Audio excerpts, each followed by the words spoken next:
Live jiggered. You're live? Yep. Okay.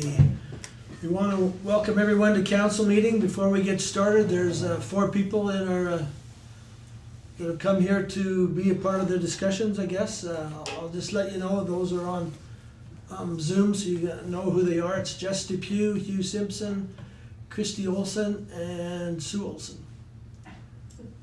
Okay, so I'll call this meeting to order. We have agenda in front of us. There's 2 added items to the agenda. We need someone to adopt this agenda. Councillor Fromm. Does anyone have anything else they want to add or delete? If not, we have a motion on the table to adopt it with the added items. So all in favor? Yes. Okay, good. Delegations, we're gonna move right into this. We have a delegation from the Handy Bus Society. Carmen Clark, I guess you're the president, you're gonna be talking to us. So Yep. she is on Zoom also, so go ahead, Carmen. Okay, so you guys have the copies there, so just first and foremost, I did wanna just make sure that you guys are aware that we are very grateful for the support that we've got from the town, especially in 2020, and anything going forward. We've gotten some support from Town of Raymond, County of Warner, Hospital Auxiliary, the Senior Society, lots of other groups, so it's been really nice to have the support. And in here I did mention, you know, we do want to, well, when I say we, I guess I, because I didn't ask the group, but I specifically am very grateful for Bryce and Abe and what they've done and all the help that they've given to us. So very grateful for the help that the town has given to the Handy Bus. So we just wanted to give a little bit of an update. We had a meeting in November, and that's when we did change positions over. I was made president, vice president is Sherry Phillips, treasurer is Lacey Harris. And we did keep Abe as a secretary. So we wanted to get it more on the community side, out of town council's hands there. So we've got 4 more general members. We have 8 now, and then we are hoping to get some more. We went over the operating plan recently, so that should be sent to you guys if not already. As far as COVID goes, it obviously has affected the Handy Bus. It definitely slowed things down. If you look on the form there, we've got a table that shows the rides between 2019 and 2020. It's pretty significant. But it definitely still has its use.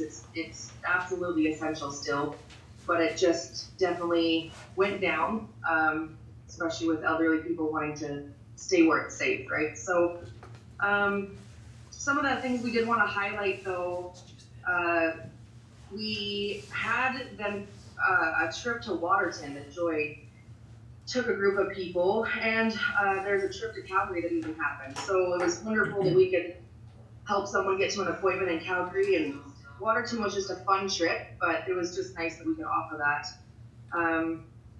That's something that we want to keep going. We had more of a goal to do that in 2020, more trips to Waterton and fun things like that, and then COVID got in the way. So hopefully we can get back to normal.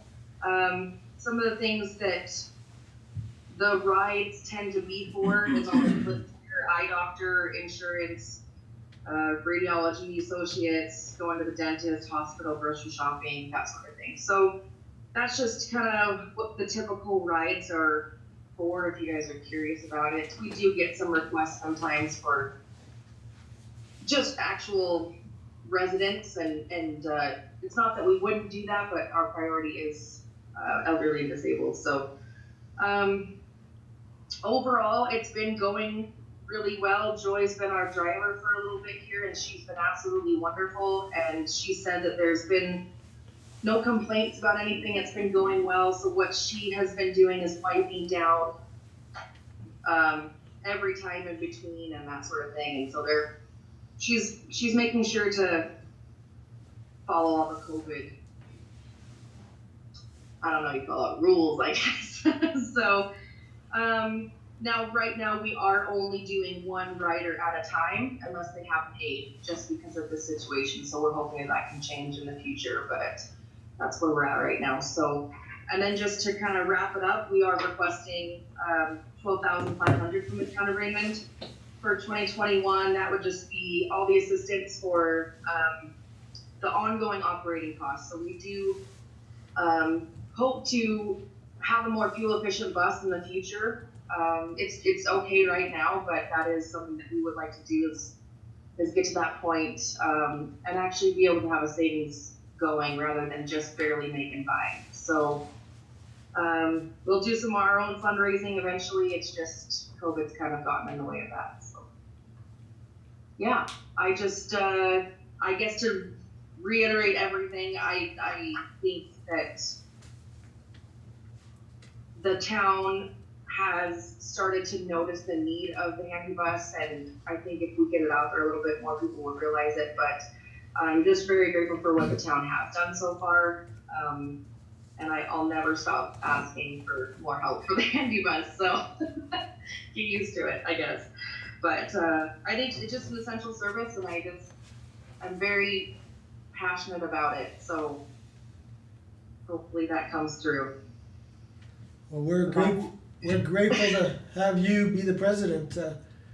It's hard to find someone with passion. I was on that committee for 3 years, and it was just myself and the County of Warner rep and Nicole that was on there. So I'm glad that you have that passion, and Councillor Capeters is representing you well too.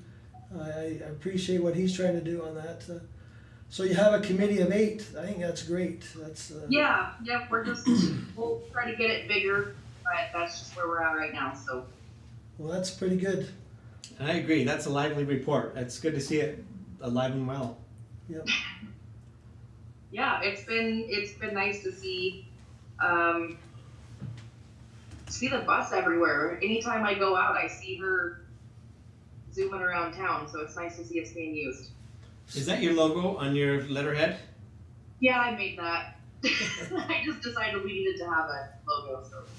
And I even made myself a t-shirt, and I wear the t-shirt sometimes, because. Good. So Carmen, I have one question for you. Is your 12.5 ask, is that the same as it was last year? I actually was gonna look at that because I was gonna talk to Abe. I don't know what we asked last year. I don't know if it was 10 or if it was 15. I think maybe 15 and we got 10. Councillor Capeters, you probably remember then. Bryce, do you remember? Yeah, I think we were asking 15 and we got a little bit less than that just based on, but we could find that out for sure. One thing Carmen hasn't mentioned yet, I'm not sure she was going to, and I mentioned it into my committee reports, was that Abe did a little work for us and was able to get us a grant from Edmonton, it's called the U of A Medically at Risk Driver Grant, and it was $22,500.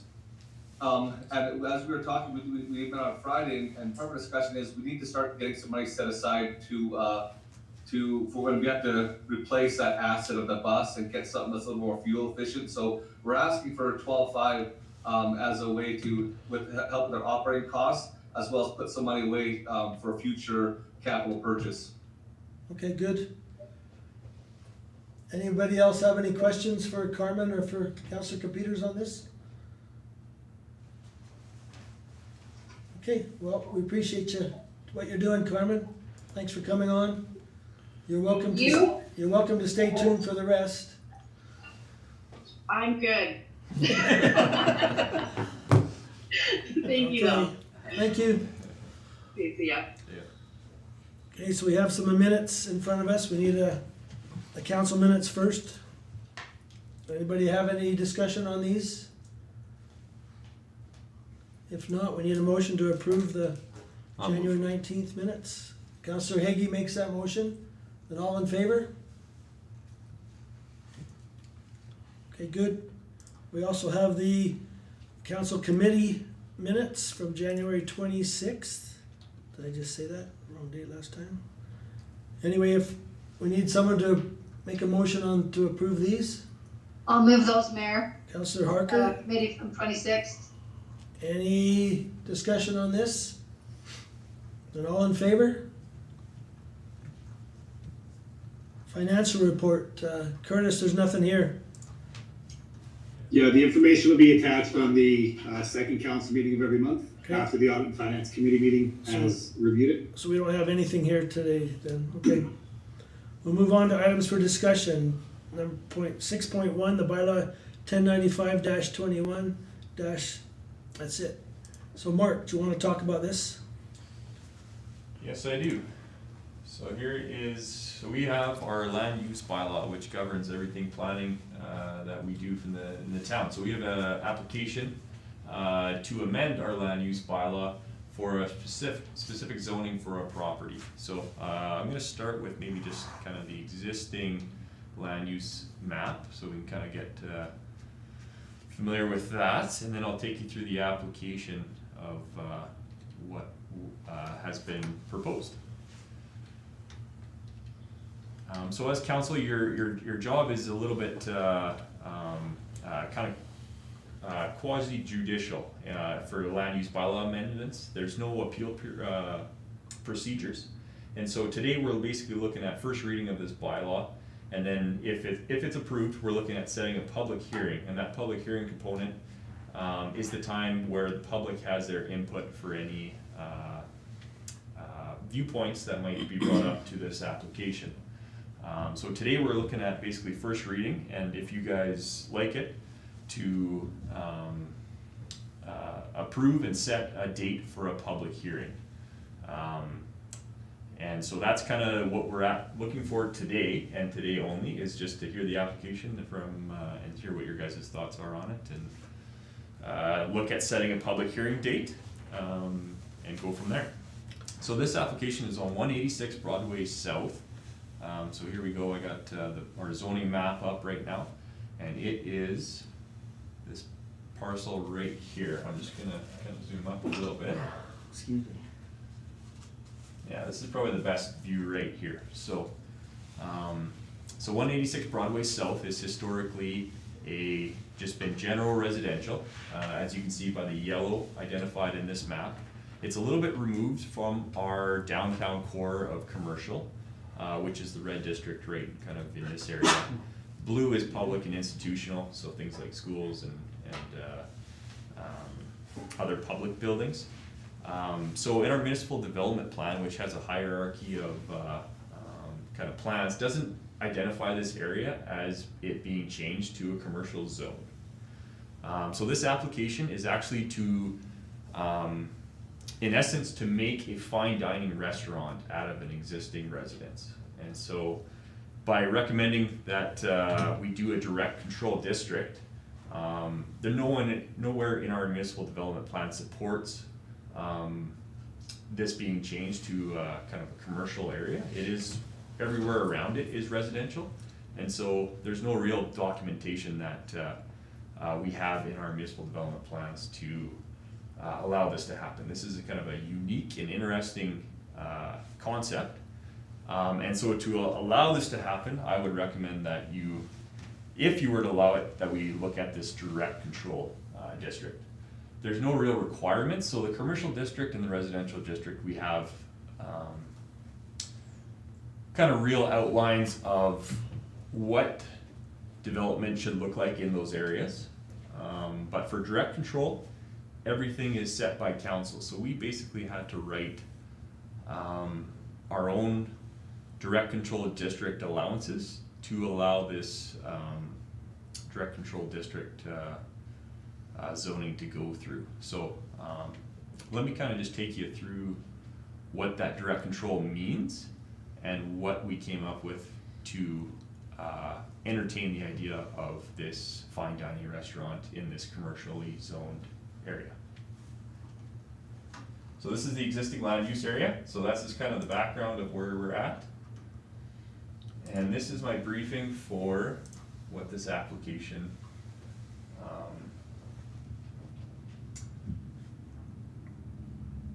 should be. So again, it's looking at creating this fine dining restaurant, currently zoned residential.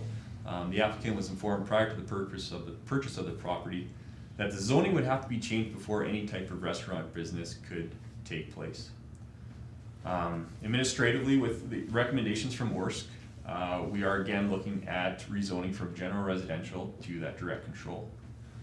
The reasons why we didn't do it to general commercial would be that that's permissible, but it would allow for an eating establishment to be created under our current land use bylaw.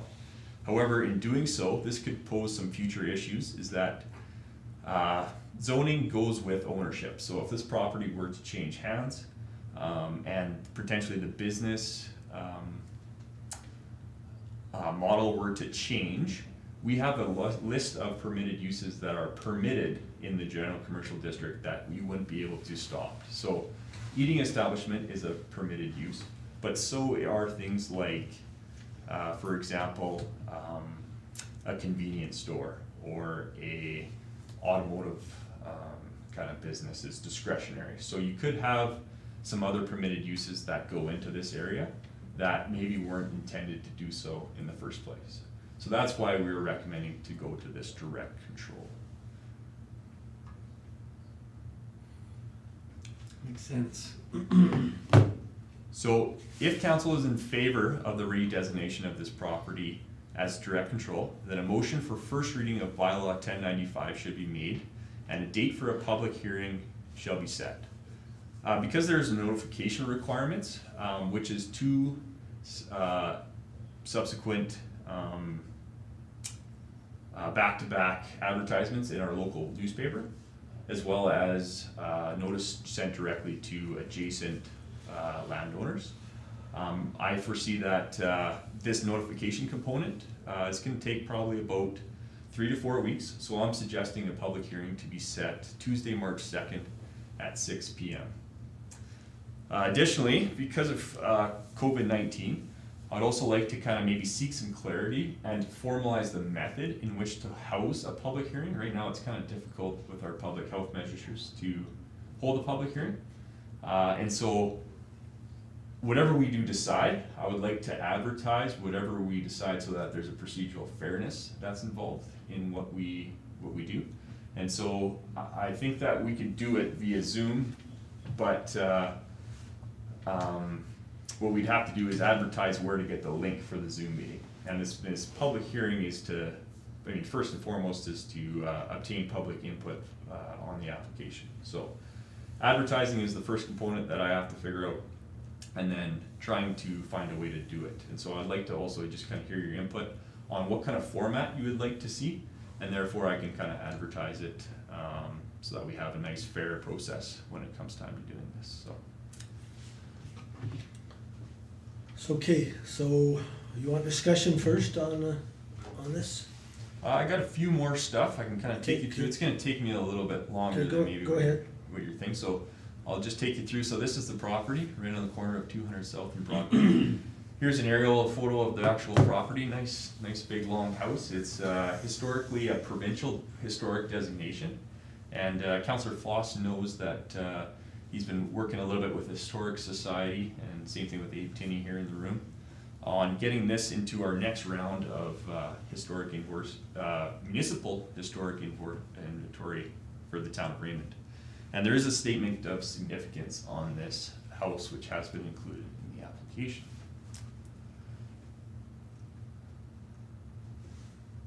This is just some more formal stuff to look at before we kind of take a look at it. So this is our municipal development plan of future growth areas. And so this identifies areas in which we want to expand. So one good example is just kind of along Highway 52. We have this area highlighted in pink as kind of expanded commercial properties.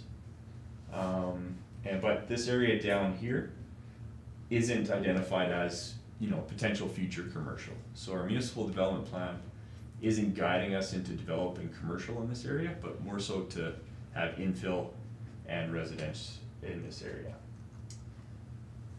This is the direct control regulations in our land use bylaw. So everything in here, if this was a commercial land use district, we would have certain permitted uses here, we'd have certain discretionary uses.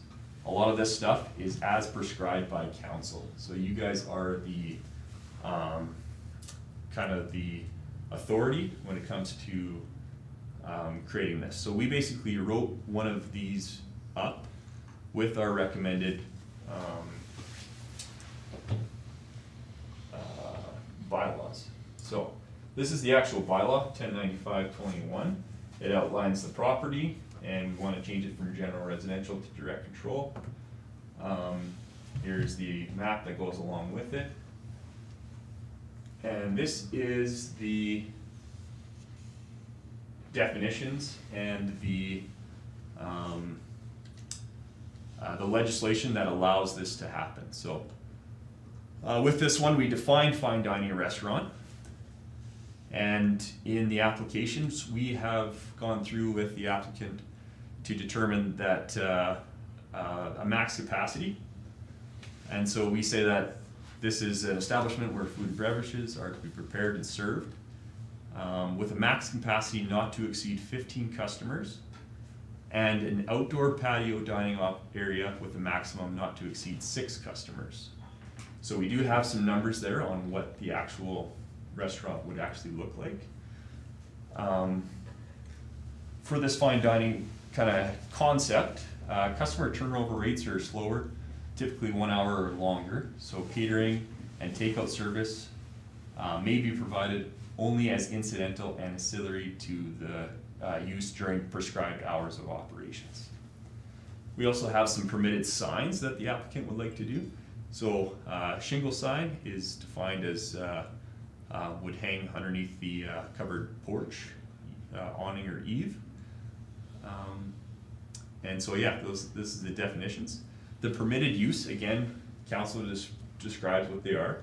And so we have that we would be able to allow the applicant to live in it as a dwelling, and also conduct the fine dining restaurant out of the basement.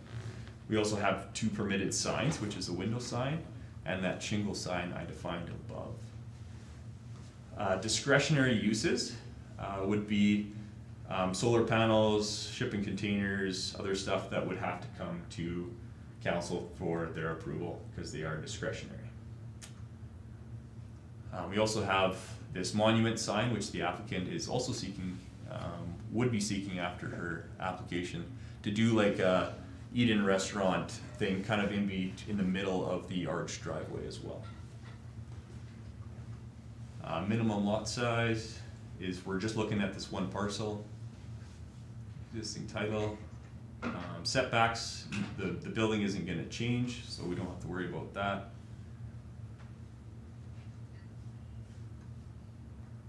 So another big thing is gonna be probably these 3 items right here. Parking requirements. So we do have a parking plan, and we did try to frame it with our commercially zoned requirements. So that means 1 parking spot is required per 4 seats in a restaurant. So with this being 15 table seats plus a maximum of 6 patio seats, that's 21 seats. And so if our commercial district has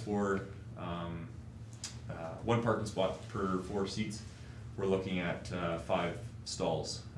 And so they've actually proposed 6 stalls to be off-street, but we've kind of looked at it and have proposed a parking plan that is actually uses a little bit of the boulevard. And so the applicant would have to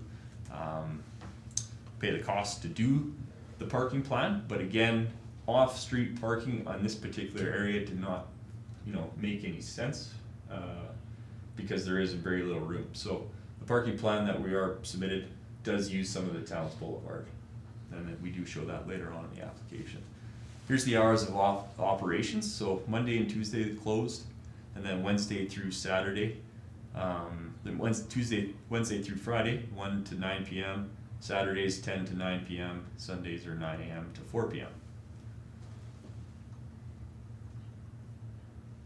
And then the other thing is so parking, hours of operation, and noise. That's kind of the biggest thing. We do have one thing in here as well for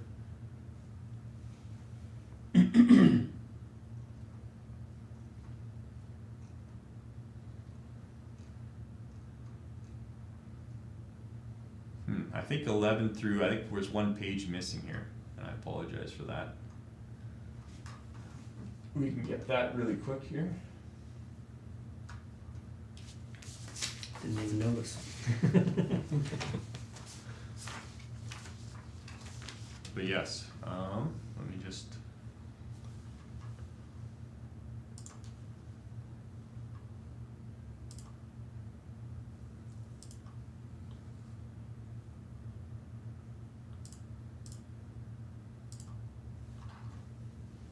I do have a hard copy with me,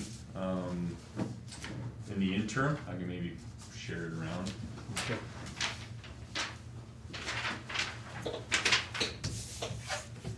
While I find that, and maybe in the meantime, we can kind of, while I look for this extra page that's missing, we can kind of just look at the parking plan and then open it up for kind of debate while I find this extra page here to replace that with.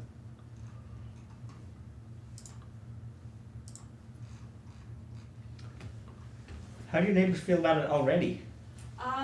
So There been any far buzz? what I've heard has been good. No one's had anything negative, but I've only spoken to the people beside me, not across the street yet. Okay.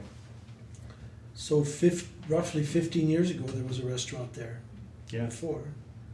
And they didn't go through all these hoops. No. This is kind of refreshing I know, to see you that's do it why the I right said- way. Well, I don't know if they went through them or not, maybe they did, and I don't know when. I don't believe they did. I think they just had a restaurant. Uh-huh. Oh, well. Anyway, somewhere along the line, it's been brought back to residential. And it was, I think it was appreciated. And do you remember that, Sue? I just remember when Jonathan did his stuff Yeah. out there. That's the That's the one. one. Yeah, cause I used to help him in there. Yeah, a lot of good experiences in there. I think Yeah. it's a good place. I mean, there's a lot of atmosphere, ambiance there. It's a great place, isn't it? It's a beautiful space. And when he did it, he had lots of people in there, Yeah. crammed in there. Crowded, yeah. Yeah, she's just doing a 15 seats, so that'll be. I think it'll keep with the calm. I want it to be a mellow evening. You're coming out for an hour or two to just relax with someone you care about. And French cooking, so it'll be like a Yes. real French, slow cooked Yes, meal. butter and cream and salt and all the good things. There you go, Ron. There you go. Okay. I know way back in the early 1900s, my grandfather owned that house. Really? It was more of a, like a bed and breakfast. People came and they stayed, and I'm not sure it was a restaurant. I don't think it was. It's more of a bed and breakfast. I've been hearing some amazing stories from people as I've been reaching out for different suppliers and different locations. There's almost everyone I've talked to has some memory there. So Chris, I have a question, it's Joan. Hi.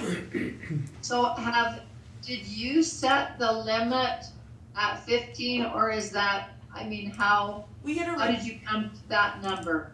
my first business plan I'd written up was 30, but with the parking having a big role in the seats permitted, we brought it back, which will also allow me to operate with less staff, which I'm trying to figure out the financials and benefits of everything. But for right Okay. now, it's because of parking. Oh, okay. And you mentioned suppliers. What about? I mean, I don't know if you're gonna use I'm not Cisco or using Gordon. GFS or Cisco, everything's local, so everything's BC, Alberta, Saskatchewan, and nothing further than that reach. Cool. So you go to market and find all this stuff and bring it The back menu will without any change big every trucks. week depending on what I find at the farmer's market and through Gallamax and through local butchers and. Oh, wow. Neat concept. So there's your parking plan, Mark. Do you want to talk about that?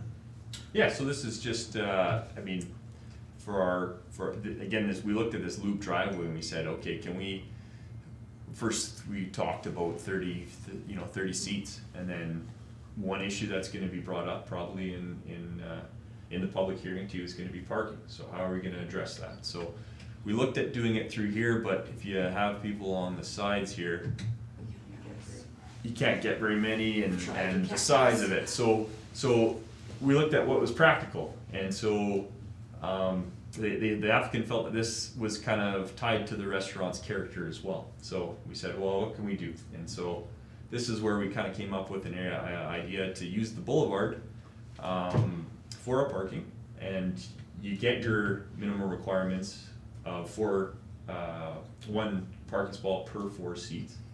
And we're able to get 6 out front here, and then the staff could park in this area in front of the garage, and 2 staff members, I think, is part of the applicant. plus the applicant herself, so. So yeah, I think that it's, given what it is right now, this is a way to address our parking concerns without having to put a big parking lot in her front yard, which might ruin the aesthetics of what she's trying to create, so. So are you having that be pavement already, the parking lot, or is it gonna be gravel? Yeah, so it's up to the development authority, and we would have it to have be asphalt, which is in the applicant to, I if want they solid, would. not gravel. Yeah. Good, that's what we'd like Yeah. to have too. With a curb and gutter and a little bit of a green space. One of the original plans was to go all the way to the sidewalk here, but we said we kind of wanted a parking bumper and a little bit of a green space, and the applicant's like, yeah, that's a great idea. So Good, good. yeah, we've come to address some of these things in this manner, which could be practical given the area and the limited amount of space in this residential area. So Sounds like she's trying to work with you. That's great. very much so. So, So the sound, number 13. Yeah. Just want to explain that for everybody who's off site. Absolutely, yeah. So that's a good thing. So the three things that are missing, and I apologize for that, but they're building design and appearance, which is the dwelling shall remain a residential style and appearance. The external finish, any additions to the dwelling associated with the fine dining restaurants shall be complementary and compatible with the residential character of the neighborhood. And so that's building design and appearance. We also have some stuff here on signage, which I've already talked about, having a monument sign in this looped area right here, that would, say the name of the restaurant and distinguish what it is. And just has some sign requirements, so that's kind of fairly minor. But Councillor Fraun brings up this sound. So there's two items here. So it says the use of an outdoor broadcaster sound system to announce an event, reservation, activity, etc. is prohibited. And secondly, outdoor broadcast of music is permitted in accordance with the Town of Raymond noise bylaw. As condition of the development, additional limitations may be established for outdoor music associated with the fine dining restaurant use. So basically, in layman's terms, that means that we have the land noise bylaw. This dining restaurant will follow that bylaw. Any noisier than the neighbors could be. Yeah. And that any music, there could be additional limitations. So if there is some complaints that are coming to council, this being a direct control district, you could pose additional requirements on when it happens or the nature of it. So this being direct control, it gives you guys a little bit of control to distinguish what this looks like for sound, and that there originally she did look at doing some weddings and some outdoor events, but just based off of some comments that I get back from as a development officer, I do get phone calls, and especially about this one. There's a lot of people interested in this one. So in the public hearing, I think you will hear some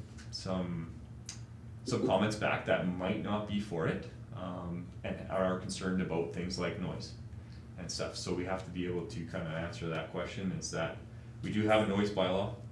It will abide by that, and there is some additional limitations that the council could put on it, and that there isn't going to be any broadcasting of a wedding or something like that. We kind of changed our minds just to really go for the fine dining restaurant for approval, so. And with the hours being, you're closed at 9 o'clock every night, that's fairly Pretty early. decent, yeah. It'd be different if you're out till midnight, playing music till midnight, that's different, right? Yeah. Mayor, Councillor Foss. I did have a question about the hours in the bylaw. It feels a little cumbersome to me to have them defined with such fine detail in a bylaw, so that if, say, the owners decided they wanted instead to be open till 9 on a Sunday, we would be coming back to amend a bylaw, is that correct? That's correct, yeah, it is a cumbersome process. This was written by our land use planner, Mrs. Bonnie Bruner. So her recommendation does come quite heavily, but again, this doesn't allow for very much flexibility, and you are correct, Councilor Foss, not much flexibility in that. May I? Would it Now, be how does the owner feel about that? Like, meaning they wouldn't be able to open Monday or Tuesday unless they came back and we went through the bylaw process. Would we be able to set a not open before this time and not open later than time? And then if something happens, I'm in between those hours and not outside them. So if I wanna open on Monday, I can, kind of deal. I don't know. To me, that feels like a more workable, comfortable way to do this, but Yeah, I think what Councillor Foss is trying to say is maybe this shouldn't be on there, the hours of operation. And I sort of agree, because what if she decided she didn't want to open at 1 p.m. on third day? I mean, she's forced to open at 1 p.m. on third day too by bylaw. So it is, I would have to. yeah. So, That seems pretty restrictive to me. I don't know that I would, if I was the owner, I don't think I'd want to, that restrictive. So if we tell went between the hours of 12 and 9 or whatever, us the then you reasons, can open up any time within those hours and close within those hours. so tell us the reason why Bonnie Bruner suggested this. I think she's just, wrote, right, because this is the direct control that you're looking at right here, right? Everything is as required by council, as required by council. So I think that she took the liberty to write this bylaw, with the best intended, planning principles that she had. And well, then the applicant has the ability to operate whenever. So I think Bonnie's was just to stay more strict and let you guys maybe be the decision of what you want to open it up to. So it's again, as required by council. So you guys can change and amend some of this stuff, but it will go back to that public hearing. Is this the first direct control bylaw that we've had? Like this, like this? of this nature. Because I'm not familiar with one. Yeah, if I brought up our land use planning map, I think there's about 2 areas that are direct control, and they are, I think, landlocked parcels that basically we tried to use the direct control to govern development in some landlocked areas without access.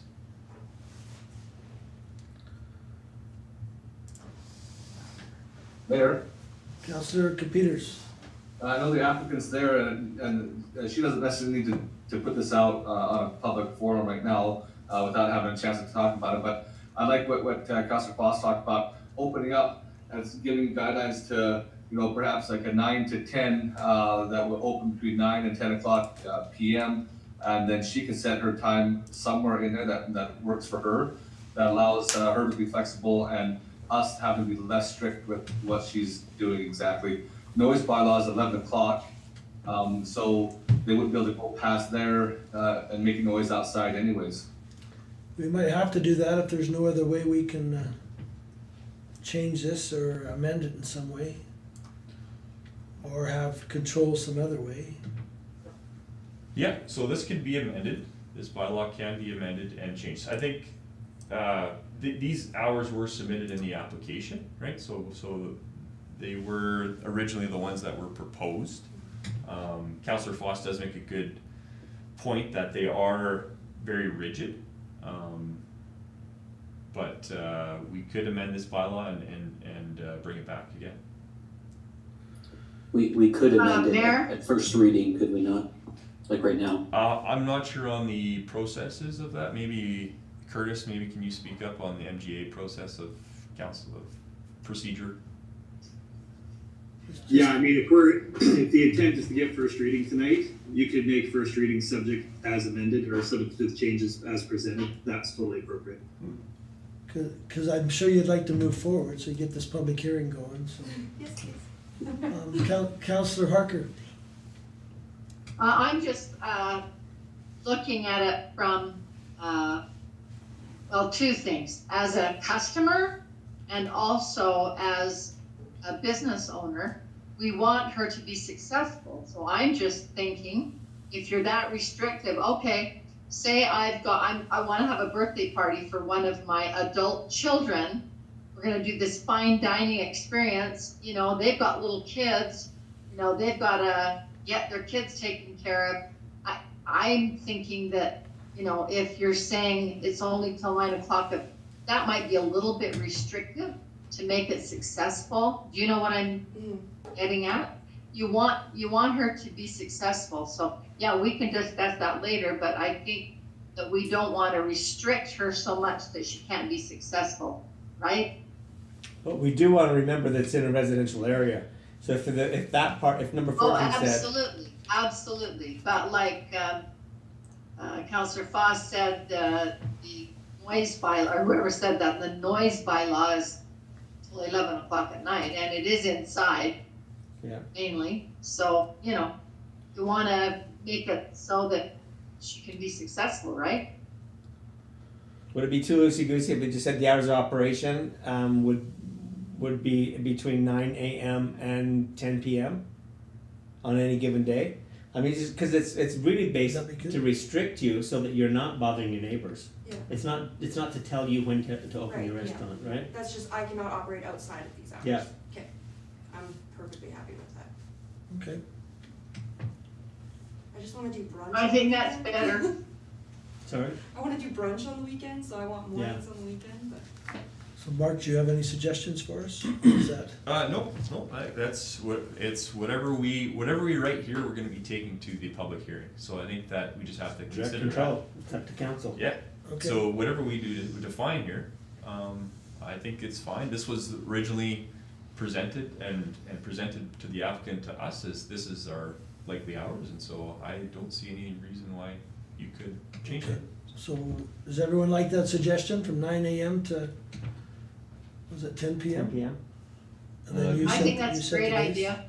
It Or 9 sounds to better to 9? me. 9 to 9 is what it is, right there?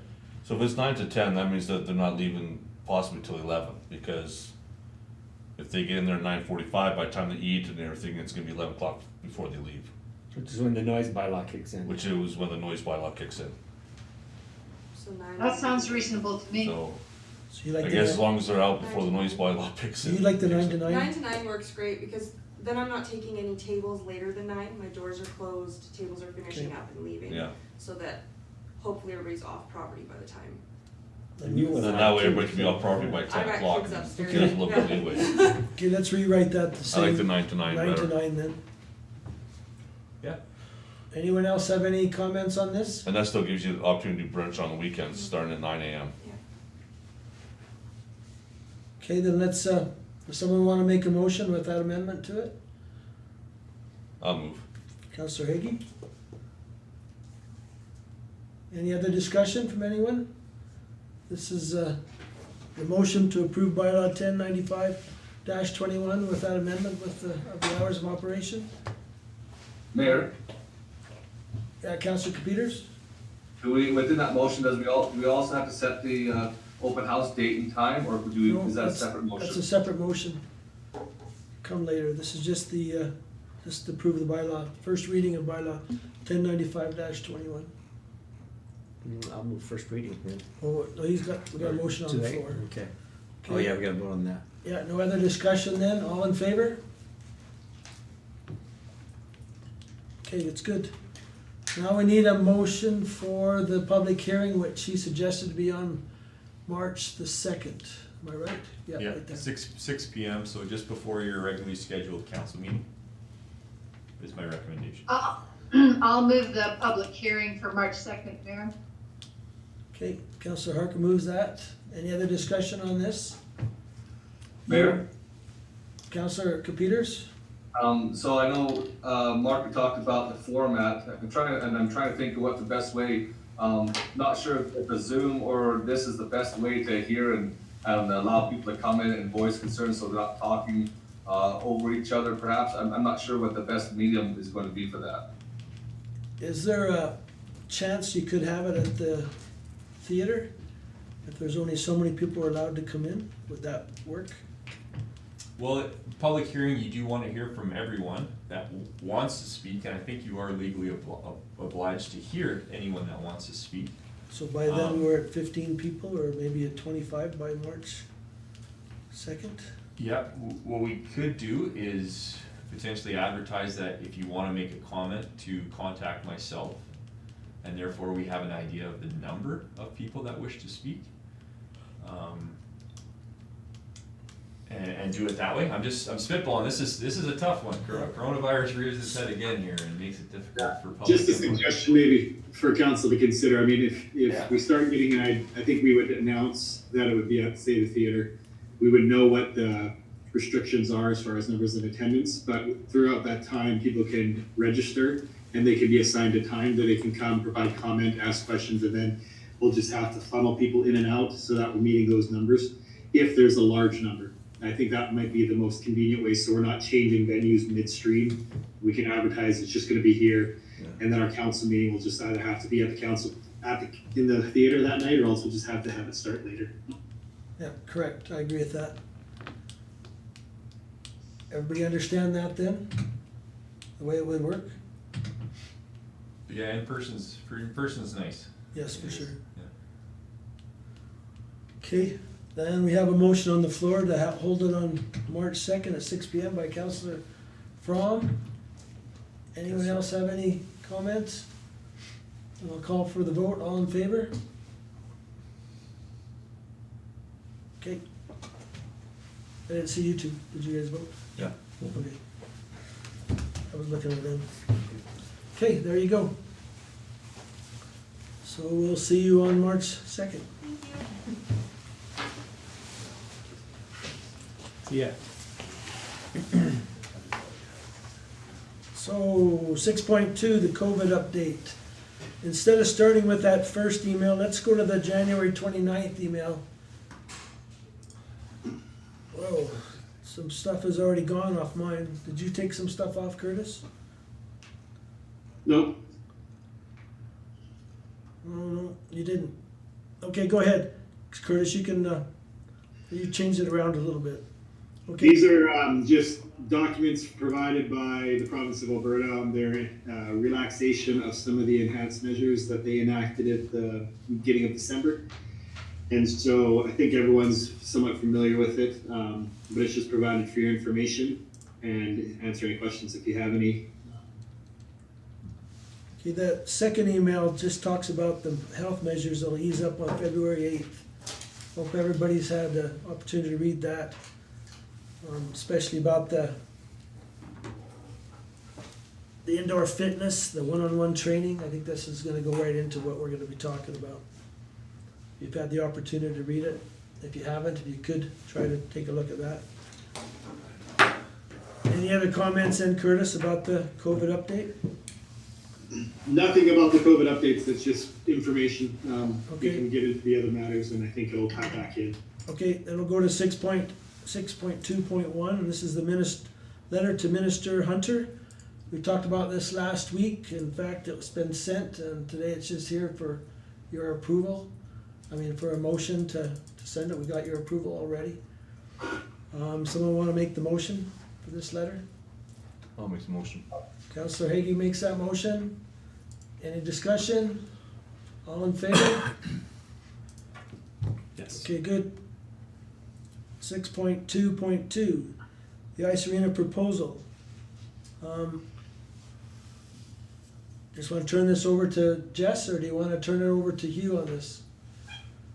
No, if Jesse's there, I think he can come and present his proposal and then we'll just provide comment afterwards. Okay, go ahead. Alright, so with these new, the new changes the government proposed last week, going to, oh, if I can go up to the phone. They need to hear from the mic for Either one. So with the government's change in the regulations last week, they've allowed ice arenas to open for one-on-one training. The tough thing with one-on-one training is it's tough to operate an ice arena like that. So what I've done is I've come in and said, hey, for these 3 weeks that it is gonna be open during the month of February, I'd commit to 20 to 25 hours. It's the wrong Wrong attachment.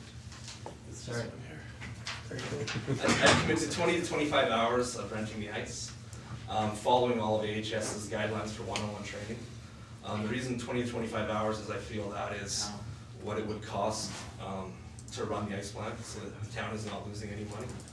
And therefore, we could cover the cost of running the ice rink during the time until we can get to phase 2, when we could then open it up again during the month of March. At which time, I would be willing to guarantee 40 to 45 hours of rental a week then, where the town would be making money and it would be profitable again off the ice arena.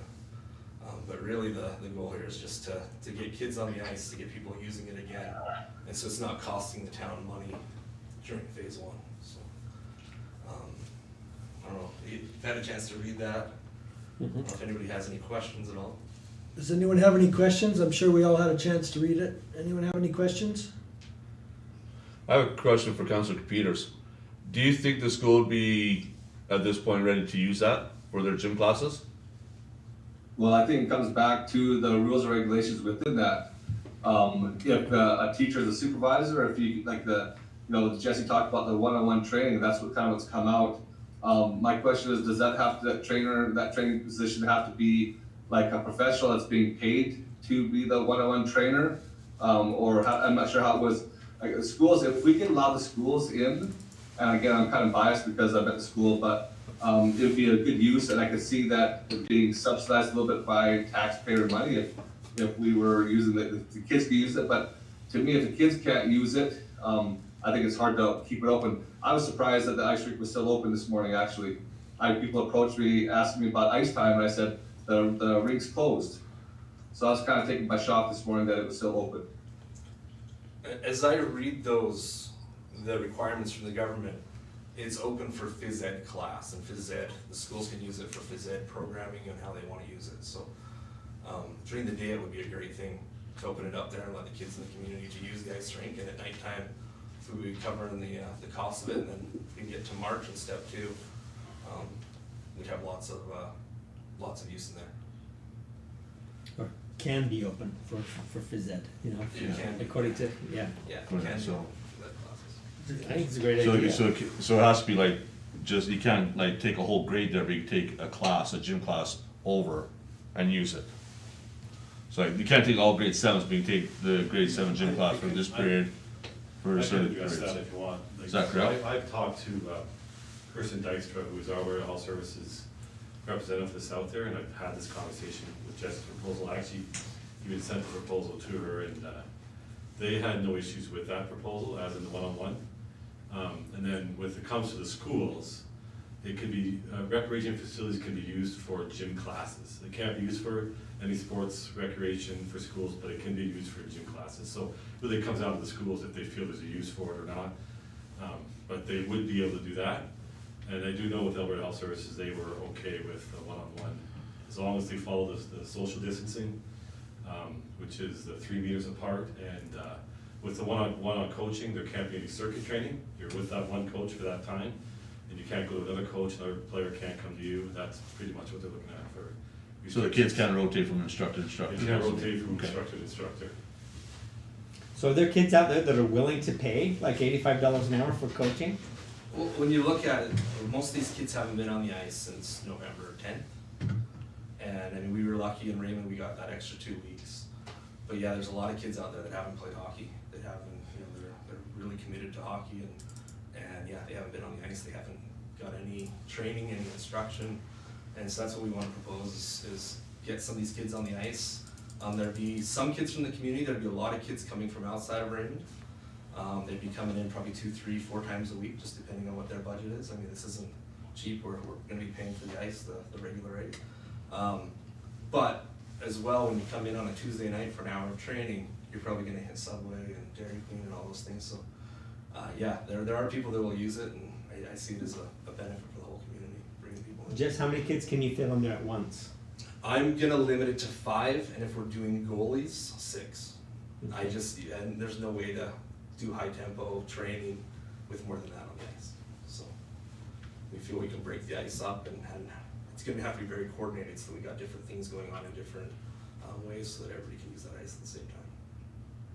So just one other thing for council to consider, and again, just before I even say that, I think Jesse's should be complimented for trying to find a way to have kids have some form of normality during this struggle. And so, we're definitely hopeful this can work. Now, Hugh did mention that our Alberta Health Services rep has said that she doesn't have an issue with it, but really it's an interpretation of the local official. It's not necessarily the interpretation of AHS, and that's usually done through BizConnect.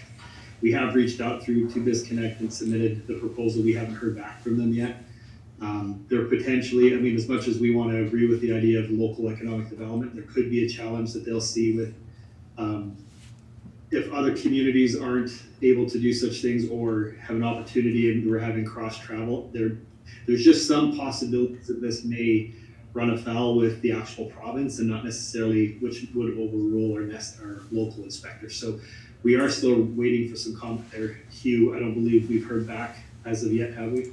No, we haven't, and we probably won't hear back till early next week, possibly Friday at the earliest, from BizConnect. It usually takes them about a week. So I'm expecting an email Friday, Monday. And so part of this is meant to put a damper on the conversation, but I'd hate for us to say, yes, let's go ahead, and then have AHS come down and say, thou shalt not, and we have to shut down, and then we have that back and forth whiplash that the kids are already struggling with. So that's just for a comparison there. And so from a operational standpoint, I mean, we can staff it, we can run it. We're still losing money. And so from a business case, it still makes sense to close it. However, from a service level, political level, providing opportunity for the community, if there's an opportunity for that to happen, then that's definitely something we can accommodate. And so, I think Jesse should be commended for trying to find an opportunity and for the passion he has for this. And so, we'll definitely leave that to you. If you guys would like to go ahead with the proposal, we'll do all we can to make it happen. I love it. My only problem with it is it's a bit elitist. Like, are these costs being passed on to the 5 to 6 kids that at a time that can afford it? So yeah, there's a couple of different ways that this is gonna work. There are kids that are registered in hockey programs that have paid their fees that are on the lower side for what elite hockey is for fees.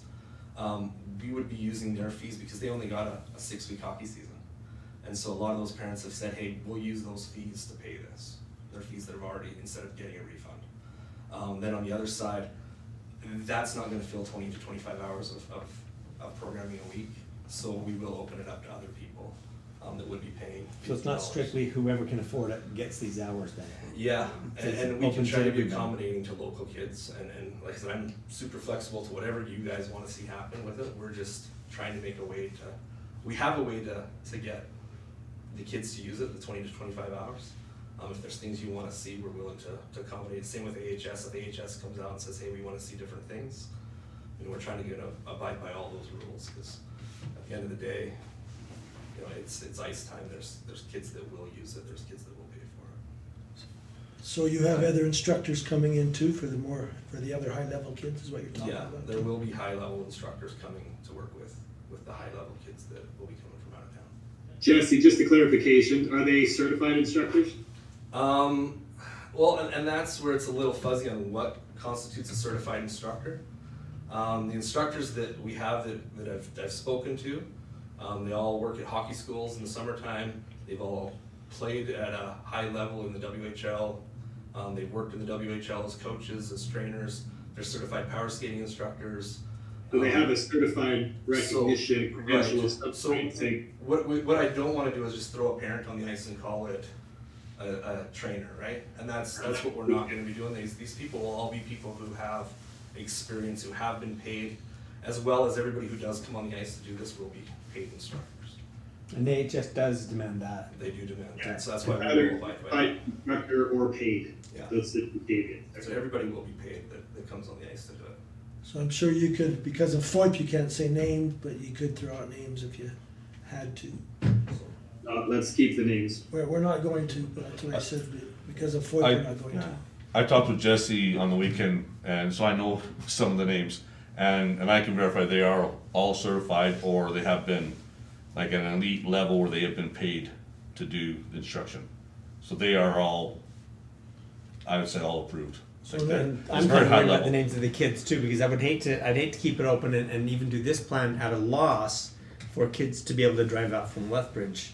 I'd like to see as many of our local kids, Raymond kids. And there will be, as I think there'll be a lot of local kids, cause like Jesse said, they've already paid their fees, and there hasn't been any refunds yet, 'cause we didn't know what's going on. There's a handful of local kids that would be in the February part that, the big thing is if we can get to step 2, which March 1st is kind of what it's looking like if everything keeps going, and we can open up and go back to what we were doing. We got 130 kids that are local kids that are all playing hockey that will all be back on the ice, and we will use that rink 45 hours a week, mostly with just local kids playing hockey and playing games, and we'll use it for as long as you guys will keep it open. We'll use that rink and get those kids a hockey season in. And that is not expensive hockey, then the costs go way down because we don't have to have paid instructors on the ice. And we can go back to putting a game where we have 22 kids on the ice for the game. So it'll be like back when it was in November before they Back shut to the down. hockey league we're running for the local Yeah. kids in the wintertime, yes. So your thought is to break even or make some money for the town until you can get to, Our Step thought 2. is if we can break even and try to cover the costs, and I mean, we can't cover the labor costs. But if we're covering, what it's costing to run the compressors, to run the electrical and that kind of thing for those 3 weeks, and we're probably gonna pay more than that, and I'm happy to pay it up front. If we can get to March 1st, we'll go back to renting 40 to 45 hours a week, and I feel at that time, I think you can probably correct me if I'm wrong, but the arena would be profitable at that time, renting it out.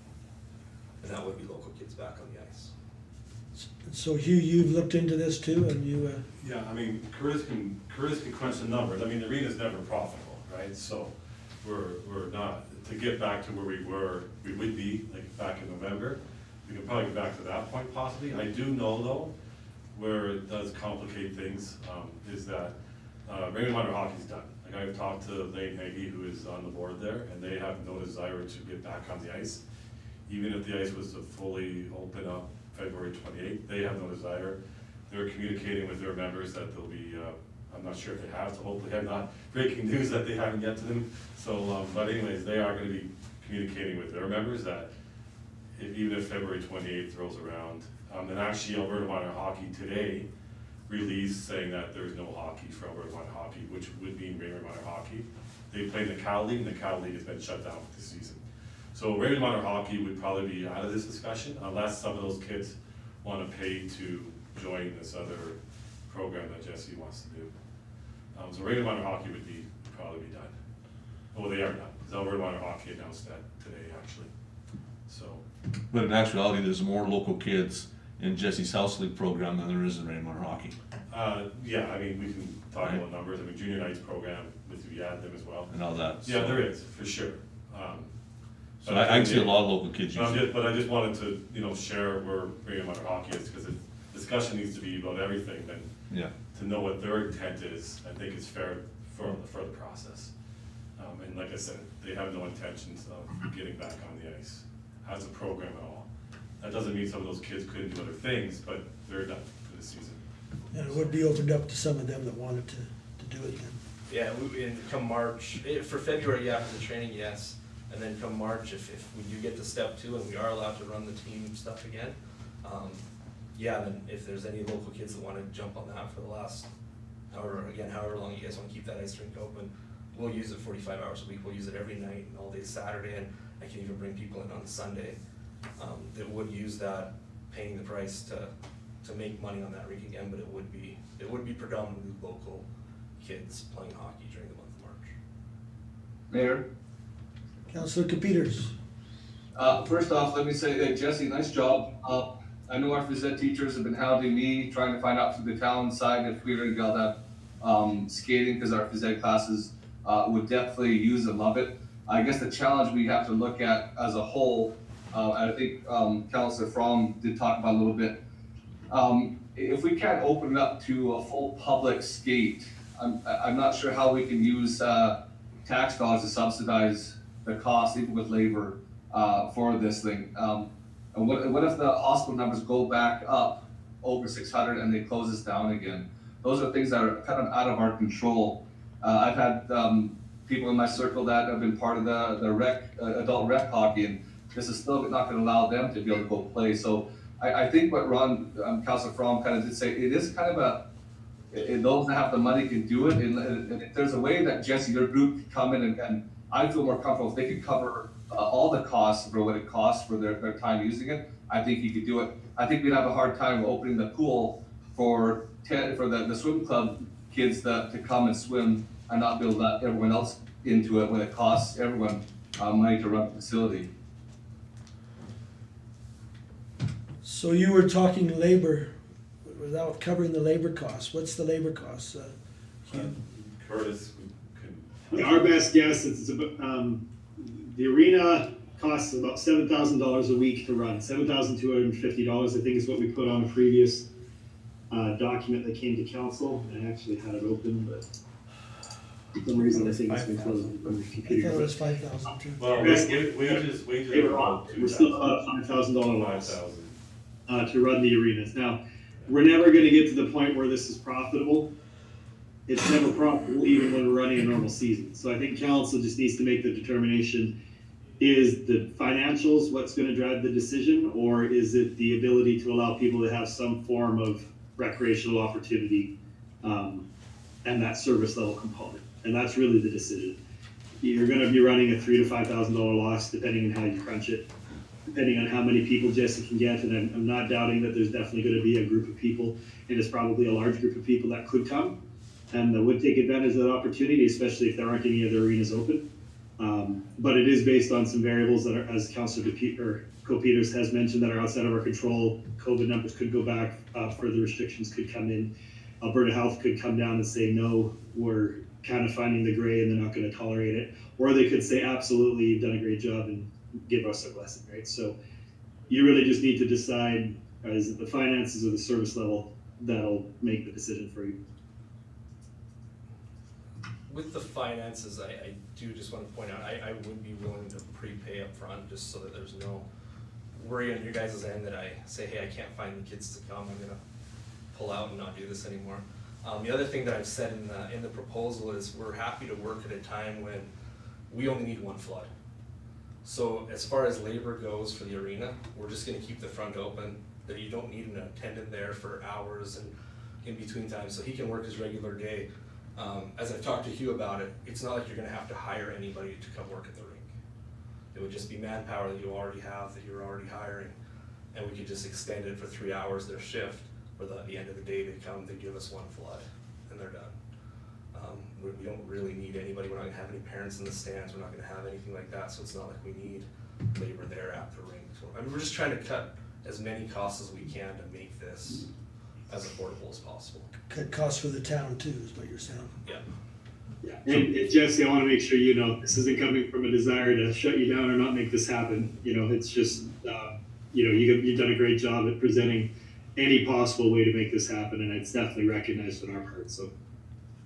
And I really do like the concept of waiting parents going to, have lunch at the Burger Baron and A1 Pizza and the Dairy Queen and etc. Subway. That's a nice It's thing. gonna bring business into town, and if we get to step two, we're back to work, we're in November, cause back in November, Jesse ran a 3-on-3 tournament, which brought hundreds of kids to town for like a whole weekend, and parents, and like, they're spending money everywhere in town for the whole weekend. And I'm sure that I've talked to Jesse, and he's planning on doing that again, so, it's gonna bring a lot of people in town if we get to step two. The other thing I'd like to address just in this proposal, there's a request to go to mid to the end of March, and typically we always close our arena down on March, this year would be March 13th would be our last day.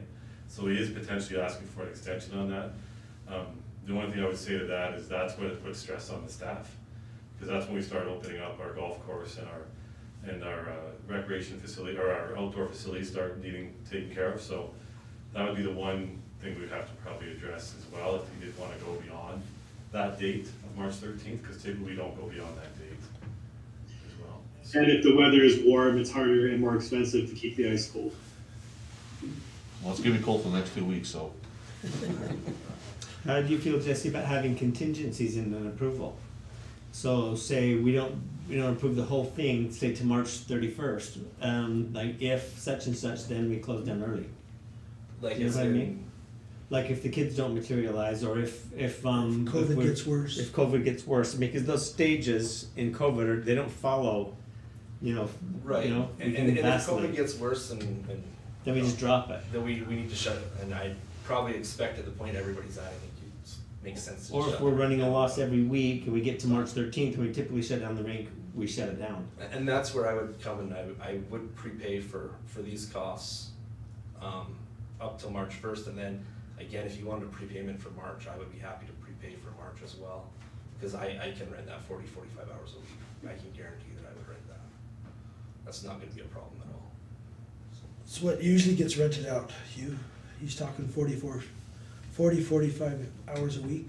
Yeah, I actually don't have that exact number. So I could get that quickly, I could figure that out in about 5 minutes here. But typically, we're renting, in the evenings from 5 to approximately 10:30. So you're looking at 5.5 hours, Monday through Thursday, which would be what, 22 hours? And then you're looking at your Saturdays and Sundays, those are, I believe they're they're about 14 hours on Saturday, not Sunday, Saturday. And then on Fridays, about, I'd say about 7 hours. So 44 hours is So that's about definitely, regular, it's so, definitely in that ballpark, right? So that's not the hours aren't the issue. That's why I didn't bother getting the exact numbers, I knew it was close, so. Okay. So around there anyways. I So would what- rent more hours, but there's just not enough hours in the week to rent in March. any more discussion on this? What do we need, Curtis? Joan's got a.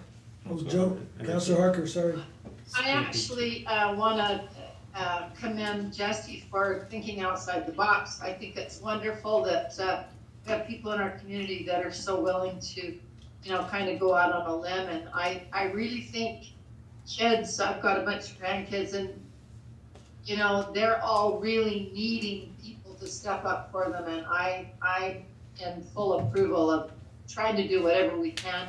And I think, that's kind of the spirit of our community too. We try and do whatever we can to make things as good as we can. So I like the idea.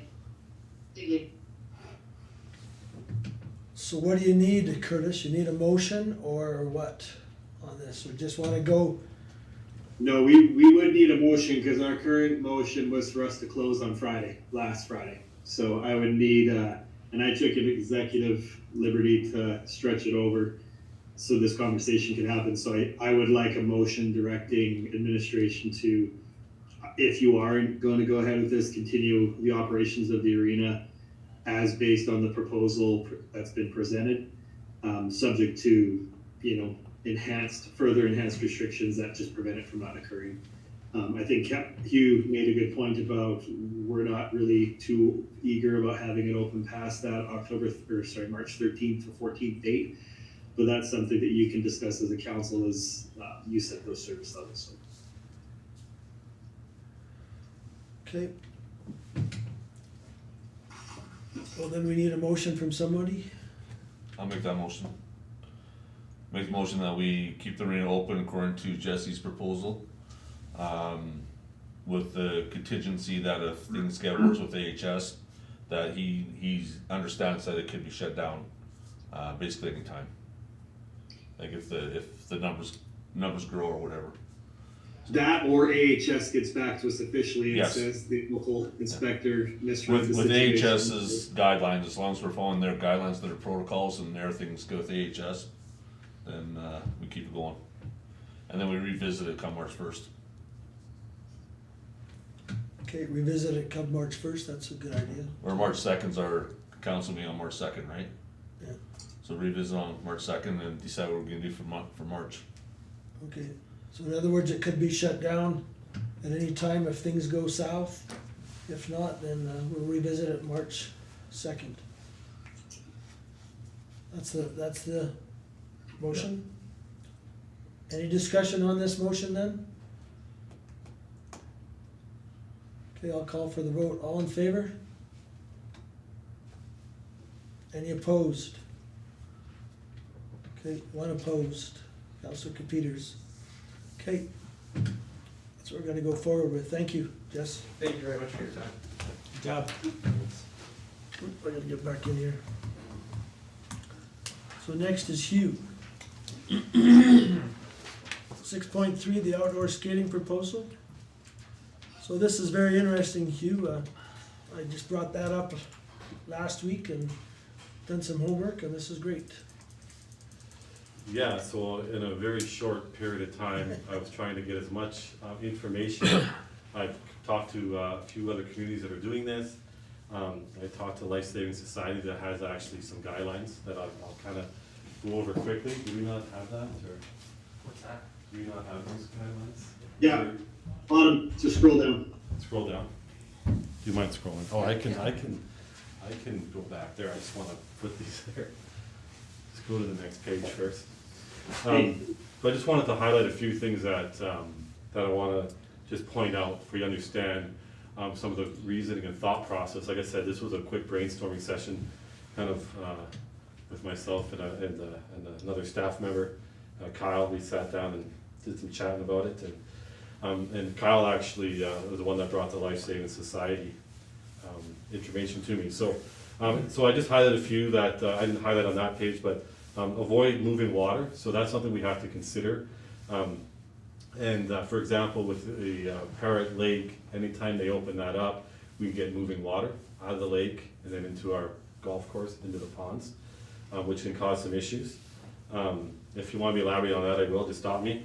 Avoid water bodies with changing water levels, which unfortunately, as of Sunday, I got a call from Chad Hagee to tell me that he was gonna start running water out of Parrot Lake. So the golf course, all the ponds of the golf course have had water running through them now, which has changed we've had warmth too, but it's significantly changed the ice that we had on those lakes. Wow. There is water running through. They had to lower the lake due to some spring water. The lake was getting too high. So we do have water. The water level at Parrot Lake is being lowered, which affects the changing water levels, which can affect the ice. Then if you go down a little bit, it says choose shallow water. So they always say to go to a pond that is not as deep, try to find the most shallow pond you can. Obviously with Parrot Park, that's a much deeper lake than the ponds at the golf course. For example, the ponds at the golf course typically run between 12 and 6 feet deep. They're probably about 5 feet deep, some of them right now. And I'm not sure the depth of Parrot Lake, but I know it's much deeper than that. So this next point here is mark the designated area and supervise.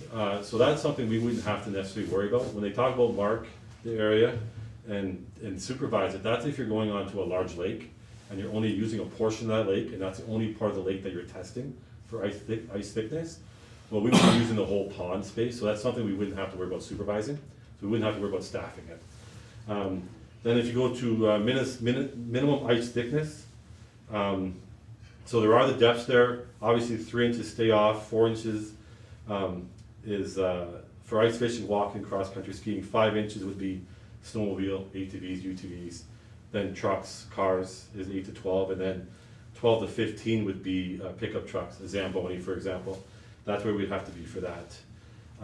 Ice maintenance and testing, that's something that we'd have to do on a regular basis. And on the next sheet, I'll kind of go into that a little bit more. So that's kind of the guidelines that we would really have to look at and really follow. So it's not as simple as just putting people on the pond and go skate. There's a lot of things we need to do and be prepared for, and obviously safety would be number one. And so if you go to the next thing, and again, I just kind of wrote these down in a quick process, did as much research as I could in the short time. But I did identify a couple ponds at the golf course. That's okay. Yeah, I did at Parrot Park. A couple things that made me hesitant there is obviously we would be doing the whole pond, so technically we should be supervising that, the whole lake. I mean, and also getting equipment down there. It's a much steeper bank in most places, and then also obviously with the water level changing now, that might change things. And they're going to keep that water flowing out of that lake now for the rest of the winter, as what I know of now. But I'm not sure, that may change. But that kind of puts a damper on it all. Not necessarily. I'll get into. I did highlight ponds 7 and 8. So if you look at the top pond, that's actually on hole 8 and 9. Then the other pond is on 7. I was actually thinking about possibly doing both ponds, but I think pond 8, the top one there, that one does have water flowing in and out, where pond 7 does not have any water flowing in and out. Oh, really? That's the only pond that the creek does not run through. So that pond levels don't change. So we can still use that pond. Like I said, it's only the one versus the two ponds potential. And then we'd also have to make sure we have proper signage, so there will be some cost involved in this. We'd have to keep off the sign, use it at your own risk. COVID signing, of course, you have to have everywhere now. You know, for example, children under 16 need to be accompanied. No skating alone. You know, just have a sign, sign with rules on it. You have to have an emergency plan. Like for example, you have to have a ladder that they can access immediately. Rope.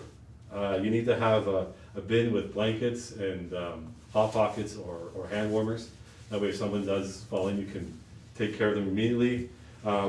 We'd have to get an ice auger, which we don't have at this time. Life jackets would be part of the emergency plan. That should have been up there.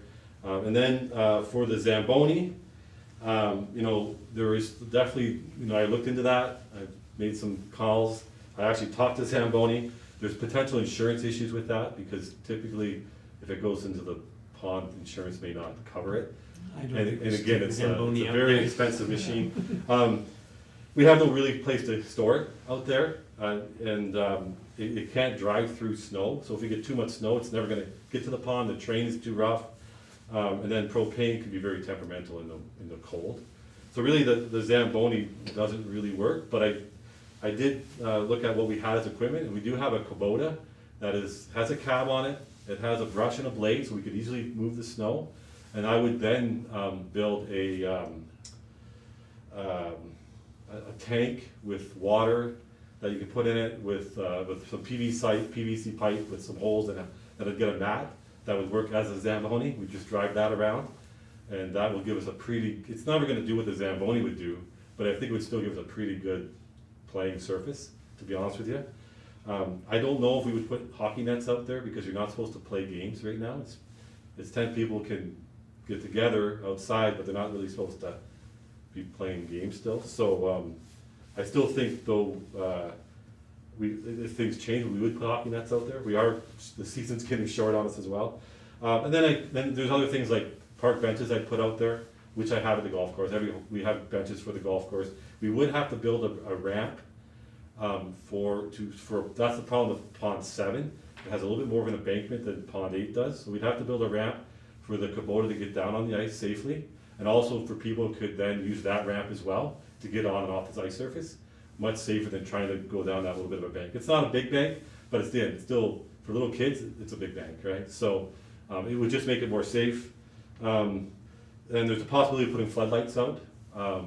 We do have power at the clubhouse, which is not too far away. I actually do have power near that pond for our fountain. So I'd have to probably get Passy to do a little bit of work on that before we could plug in lights, but there is a way of getting floodlights out there. Again, that would be a bit of a cost. And then the weekend maintenance, that's just something that I'm not sure if we would, especially if the arena's staying open, you know, then that becomes a bit of a staffing issue. So we may not flood on the weekends or clear the snow, but it would be ready, again, we'd hit it again on Monday. So we do, all throughout the week we could maintain it, but weekends would be a little bit more of a challenge overall. And then other than that, so I'm thinking probably $2,000 to $3,000 we can probably pull something off. We're not looking at a large dollar amount. And that's almost a one-time cost, isn't it? It is, because this is something, then next year we would have everything we need and we just go. I'd a lot rather do that So- once than lose $2,000 every week at the arena. Seriously. Yeah. So it gives people an opportunity to go out and skate. You know, we just talked a little recently, public skating is an option, but this is an option because they can go outside, and I think and there won't be any cost to the community, which is always great too. That's as far as weekend maintenance goes. I mean, every time I go on a pond, I take my own shovel out there. You can. Seriously, Yeah, and you people can will still do that. You still definitely you can still anyone can go out there and still maintain it themselves and I like the location. Like to me, what's great about it, it's near the clubhouse, so there's bathrooms there. If we could open them up if we wanted to. Again, without it being supervised, makes it a little bit trickier. But what I do like about it is you can actually toboggan. There's lots of good hills around that clubhouse. So it kind of becomes a little bit of a winter wonderland a little bit. Beautiful. Between the tobogganing and the skating, especially if we put up lights, because those lights would reflect enough that people could even toboggan in the evenings now. So I think there's some pretty cool And it's opportunities. not in elitist. that. I can go and take Yeah. 3 Anyone grandkids, can or go. anybody can go, Yeah. you know? Yeah. So anyway, so I don't know if you have any more questions. Like I said, you know, there might be a few changes as I process a little bit more, because it's been a quick turnaround on this. But, so there might be a few things that potentially might change, but I think we can definitely, I feel we can pull it off. It's just a matter of having a little bit of money and, we need weather, we need cold. Yeah. It's supposed to we get do. cold, so if we don't get cold, then this doesn't go very far. Because right now, there's water around all our ponds, even 7, there's water on it right now. So what I'm hearing from you, this is something that if you started this year, you'd continue it on in Yeah, for sure. future years? Yeah, This would be a new yeah, winter we might as well. agreement. I look at This it is as, awesome, yeah. I think that is, it's an opportunity.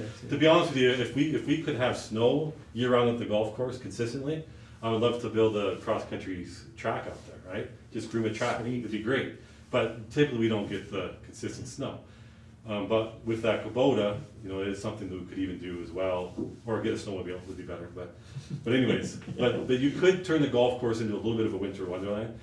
We do have a restaurant that will probably be open, through the winter next year. So that would even give her an opportunity to keep her, to have more business Yeah. with people going Less down to the seasonal. golf course, skating, go in and have a bite to eat, have a hot chocolate, whatever she would want to serve, right? So there's opportunities even for the restaurant at the golf course in the future, so. Well, kudos to you and your staff for thinking, Well, for we just, putting your head together on this. Councillor Foss, did you have a comment?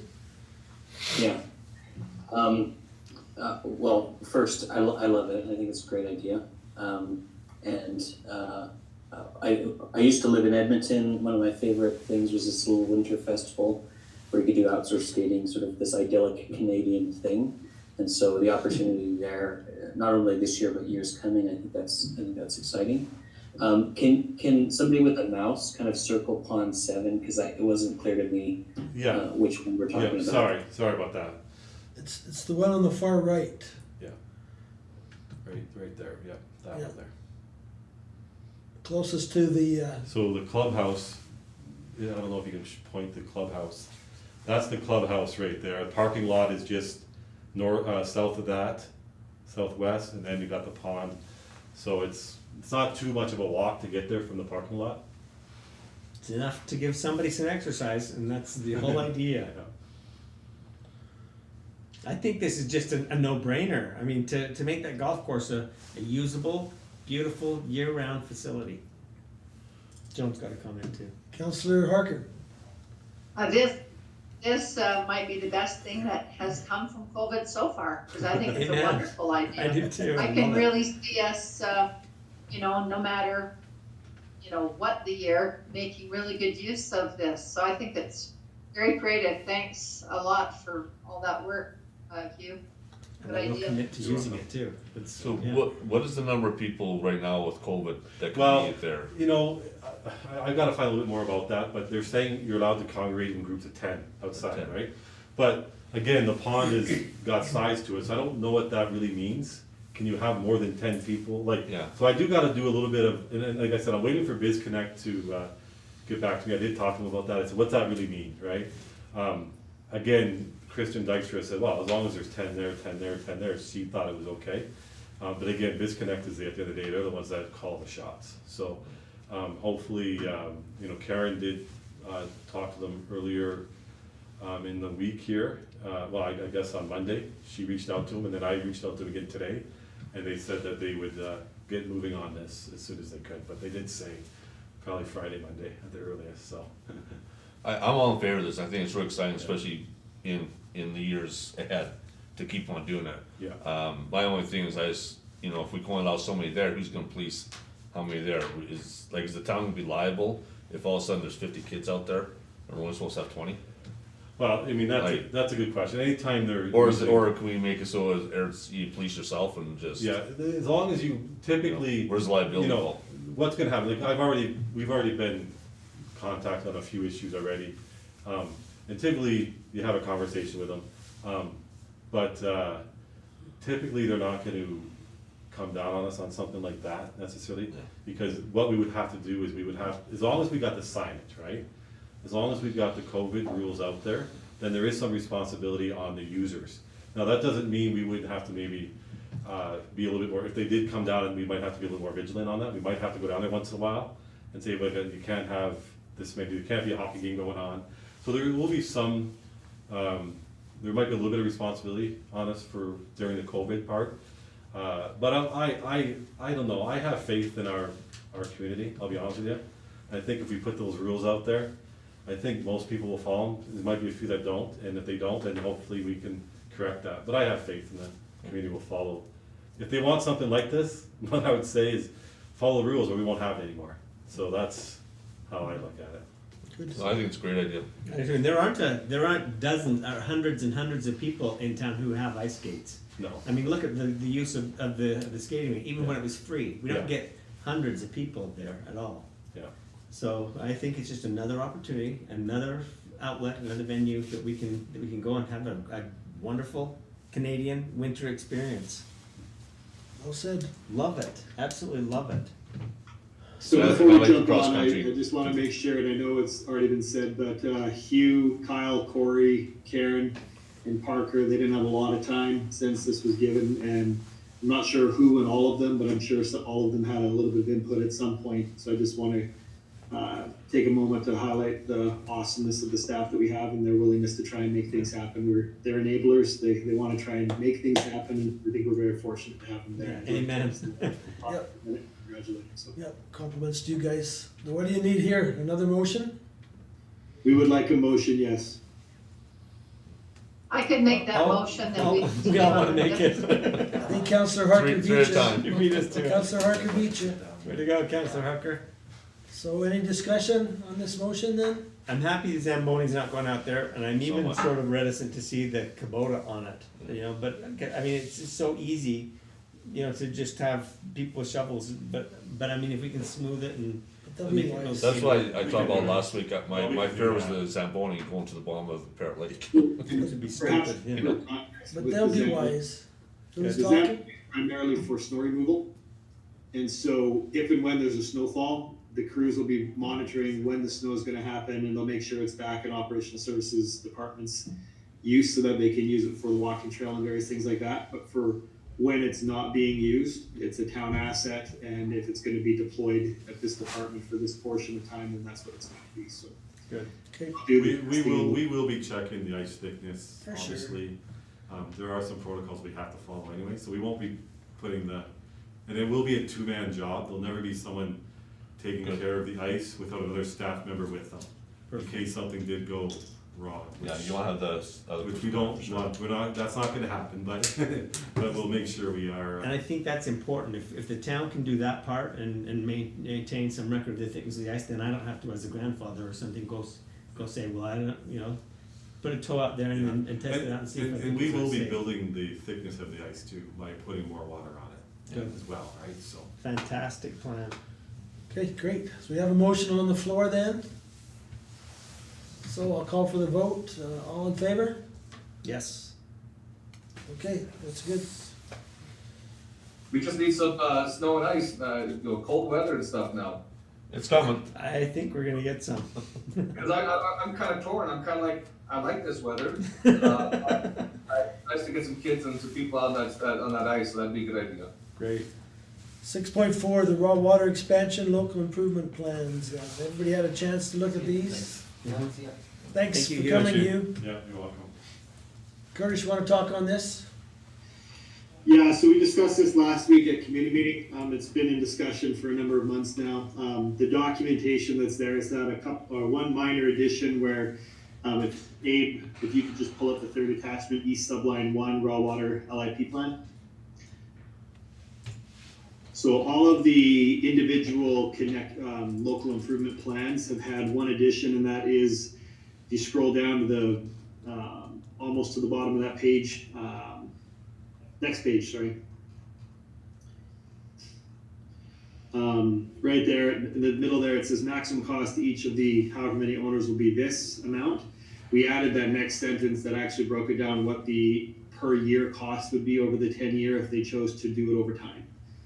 And so what we're looking for is, I don't know if I necessarily need an individual motion for each local improvement, But if I can have a motion from council to direct administration to extend the local improvement plans to the, as presented to the identified parties, and then allow them to have the ability to kick in with the 30 days to get a sufficient petition together to oppose the local improvement.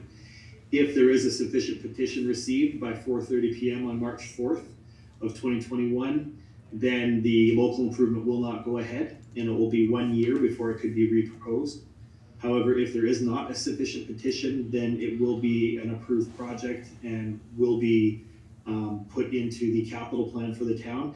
Our goal would be to have it installed this year, but we are not required to. We have up to, I believe, 3 years according to the legislation to have it completed. So we'll just have to manage that with other competing demands and workflow and weather, and see where we get it in. But it is something we are planning on trying to accomplish as quick as possible. Okay. So a lot of work, a lot of discussion from us. We've been discussing this for 3.5 years. A lot of work by Wild Brothers and other people and administration to get all this ready. We're ready for a motion.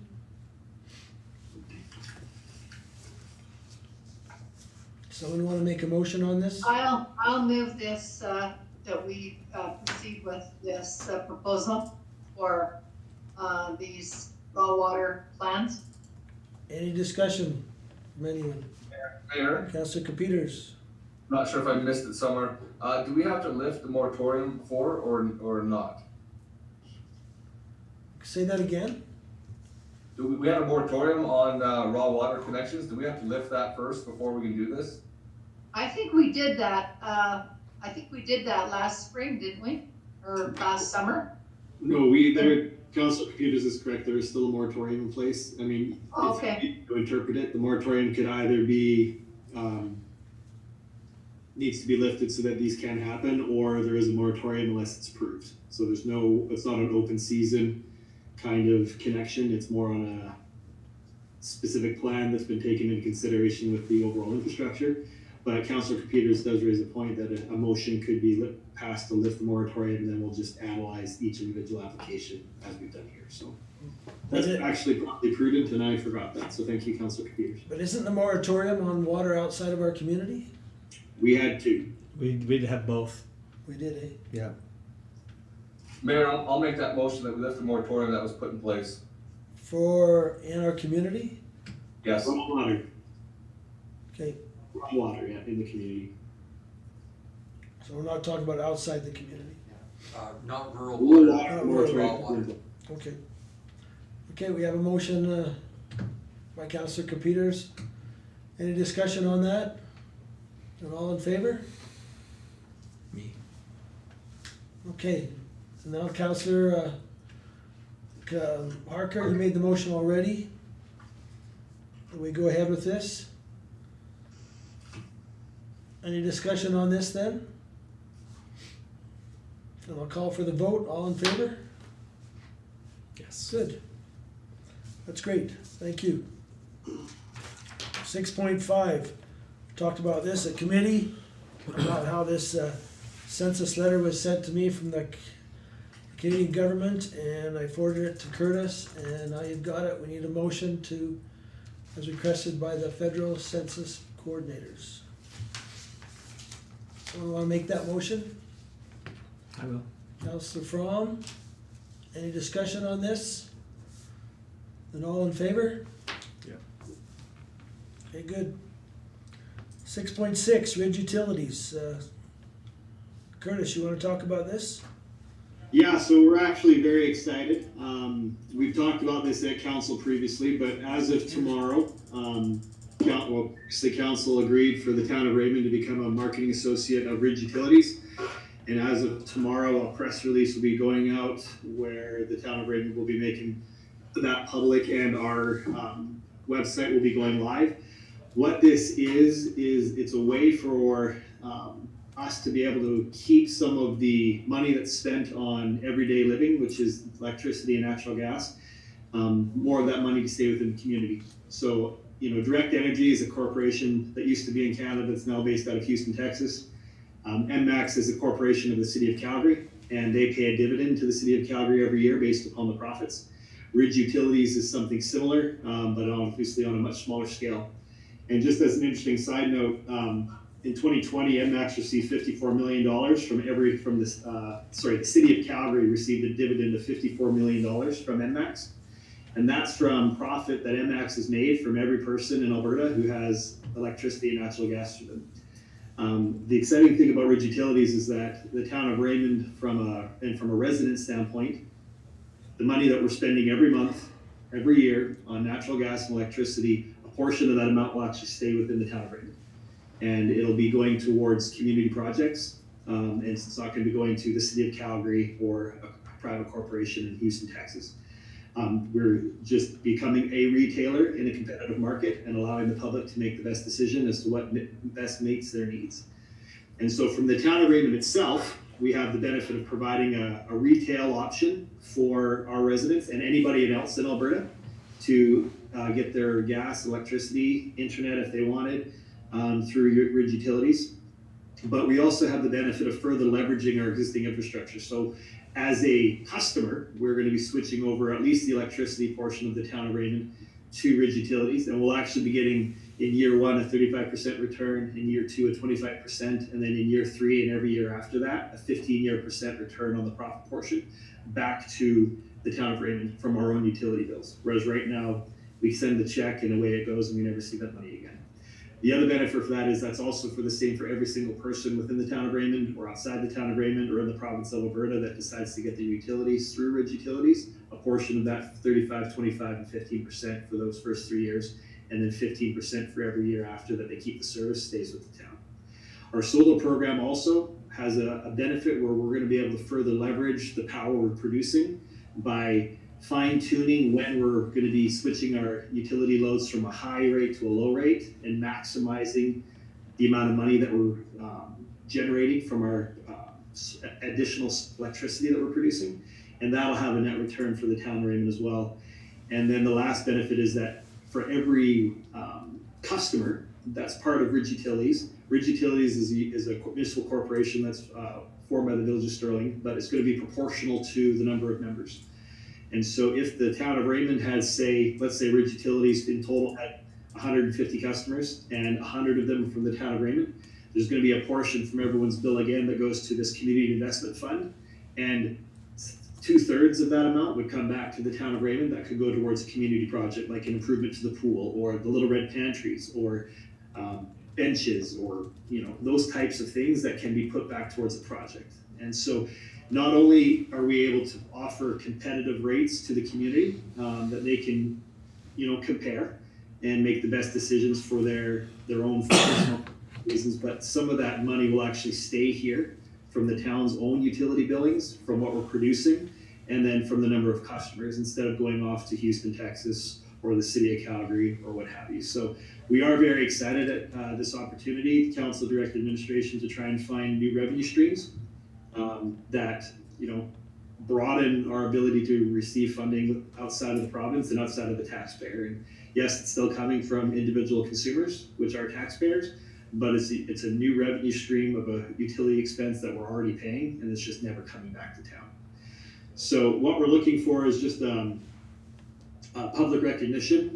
Council's already made the motion to do this. We'll be going live as of tomorrow, so if anyone is interested in learning more, they're welcome to contact the town of Raymond or go to raymond.ca/Ridge Utilities. That's our landing page, and anybody that wants to look and read into it more needs to go here first, click the link, and then anybody that signs up from that point on will be registered on the town of Raymond.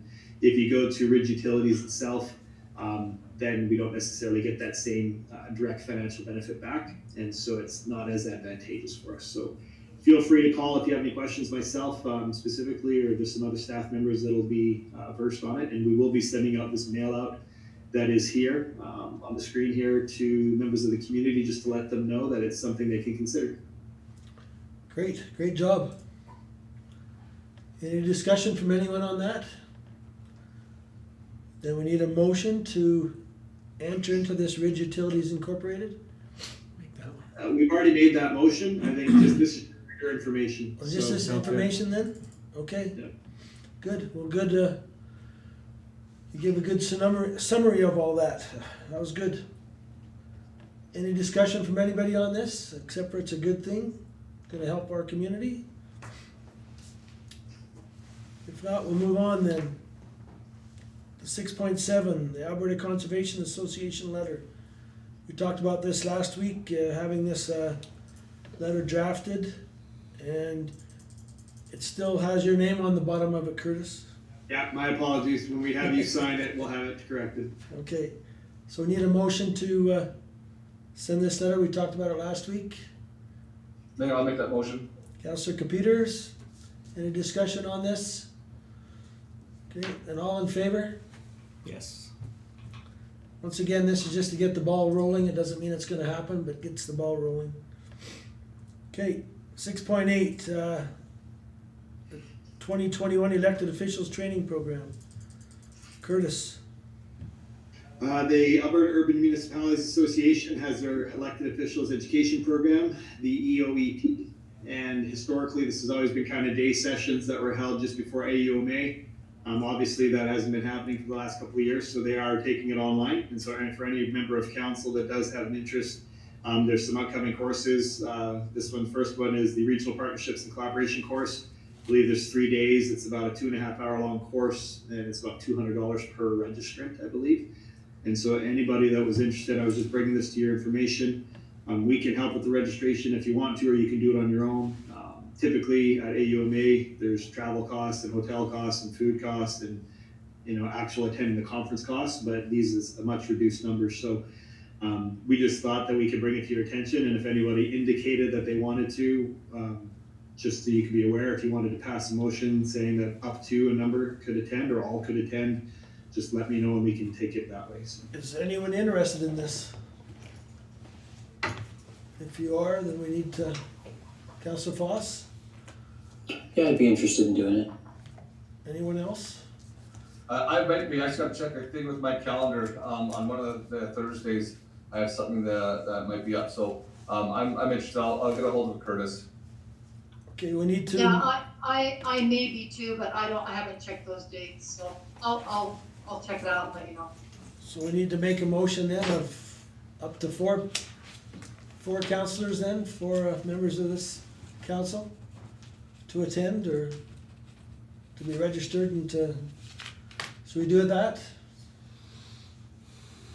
There's three of you that have said you would like to be involved. Maybe there's a fourth. Someone wanna make that motion then? I'll do that. I can make that motion, Mayor. Councillor From beat you to it. So what's your motion gonna say Up there? to 4 councillors to take advantage of this training. Okay, you hear that? Any discussion on that? And all in favor? Yes. Okay, good.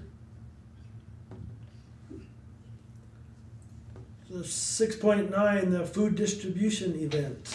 This was interesting. Go ahead, Curtis. You're on mute.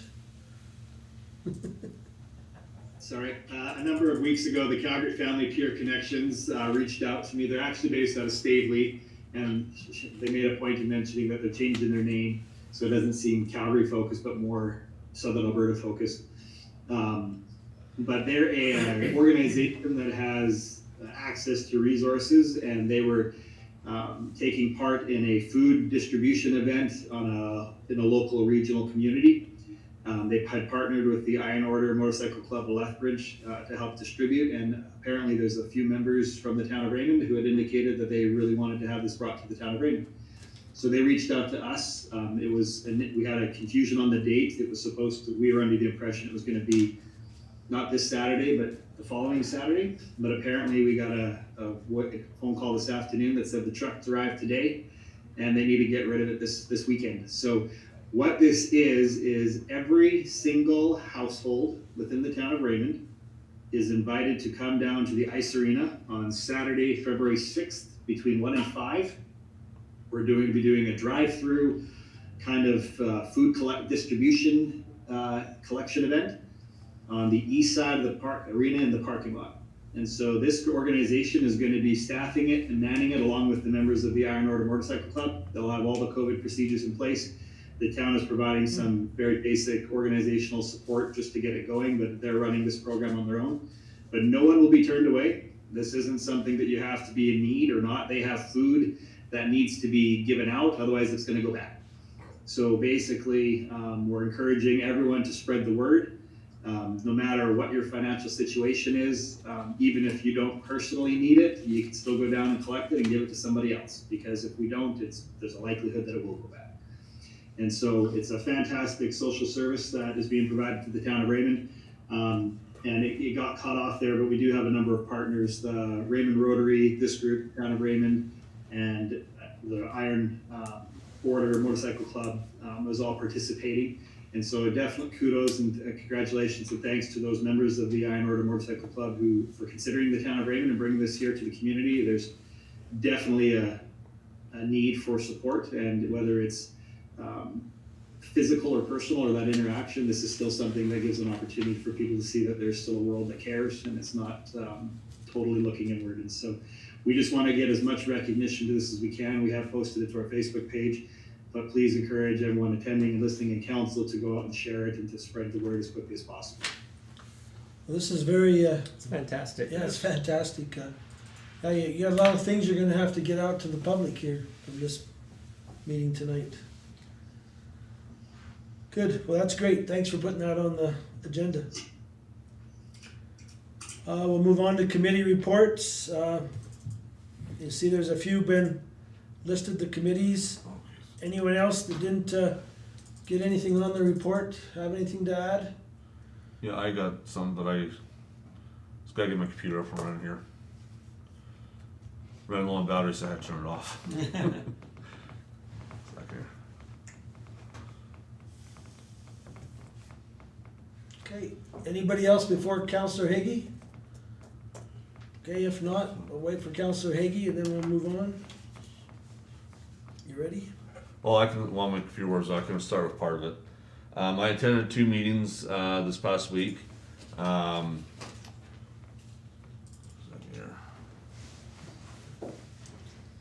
One was the Raymond Ag Society last weekend, is their AGM. And then last night, the Peace Officer year-end report. And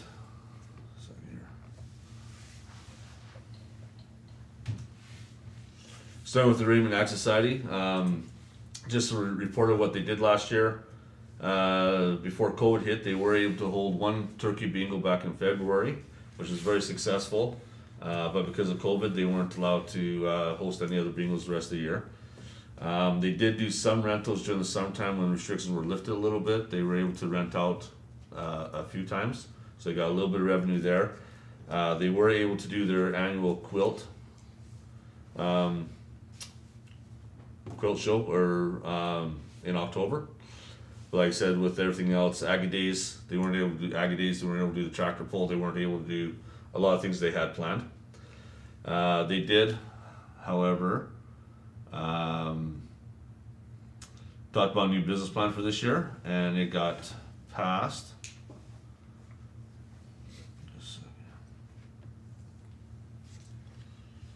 And it got passed. It's basically the same business plan they had for 2020, and as budget, they are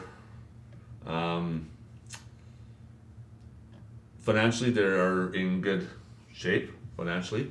They're very self-reliant. They do have money in the bank. Clark Holt was there to give a financial report. As Price and Common, they do the audit every year and stuff, and we're in pretty good shape as far as finances there. With it being slower though, they were able to do some major maintenance that has been put off.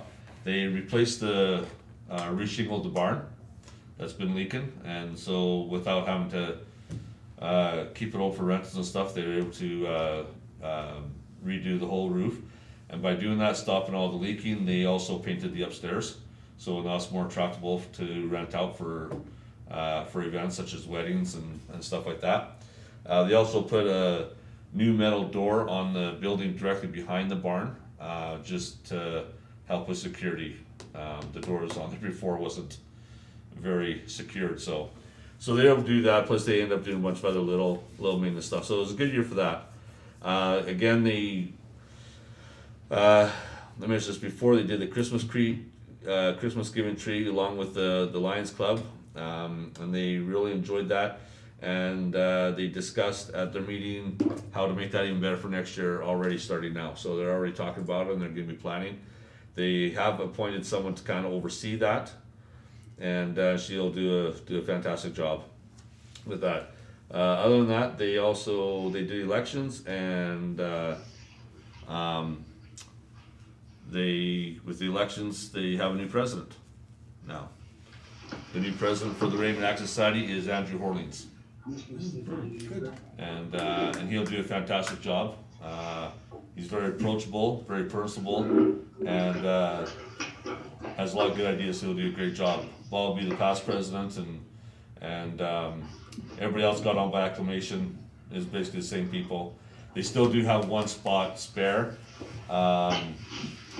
that did not get filled. So that's still to be filled in the future. That was vacated 2 summers ago. So, other than that, if there's any questions, Nope. that was it was good. They're in real good shape. And they're doing a great job. Great asset to the community. Okay, good report. Okay. Okay, then we need a motion to accept committee reports. I got the peace officer still got one one. more? Yeah, I got the peace officer one.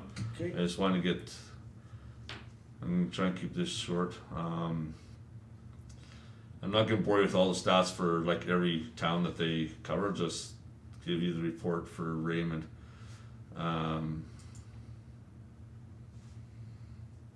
Okay. First of all, just go over some highlights of what they did in 2020, some things that happened. Back in May, they officially became a commission. They officially formed, which is great. Back in February 2020 is when they relocated to the RCMP detachment, so they share a bill with the RCMP, which they said has been a great asset to both, working a lot closer together and stuff. Back in February 2020 was when we got the new dog kennel in town here, which has been a huge time and money savings. Now we have an impound right here. We don't have to take the dogs or the animals to Cardston every time, which saves a lot of time and money. Every town did have an increase in dog licenses, which is good. Also this year, Warner joined on, so they are now part of the commission. Won't go over it. We were able to assist town of Coaldale. Now Abe can correct me if I'm wrong. I think that's for 2 months, or was that 3 months that they? A couple months. Yeah, a couple months. They assisted the town of Coaldale, so that brought in a little bit more revenue. They also took over the Sterling Dog Control Program, so they Sterling used to do their own, but now the peace officers are doing that for them. The one highlight, which I think is above and beyond, is they assisted Canadian travelers that were returning from the United States. That when they came back into Canada, these I guess would be mostly snowbirds. They had to self-isolate, and they were told that they had to either go to the Coots RV Park or the Milk River RV Park for like 2 weeks, but they didn't necessarily have the supplies for 2 weeks. And so they got a couple of calls that these guys were coming into the local establishments when they weren't supposed to be, just to get food and propane and stuff like that. So the peace officers took it upon themselves to assist them, and went down there, and they went and got them food and brought it back to the campground, so they weren't going to all the different stores, and went and got their propane tanks filled up for them and did stuff like that, which I think was above and beyond what they need to do. But I think that was great that they took that upon themselves and did that. Where are we at here? As far as revenue, very simple. I won't break it right down. We budgeted on our budget for revenue of 70,000. We came in at 69,541. So almost exactly what we budgeted. So that was good. Now I'm just gonna get to the Raymond highlights and the stats here.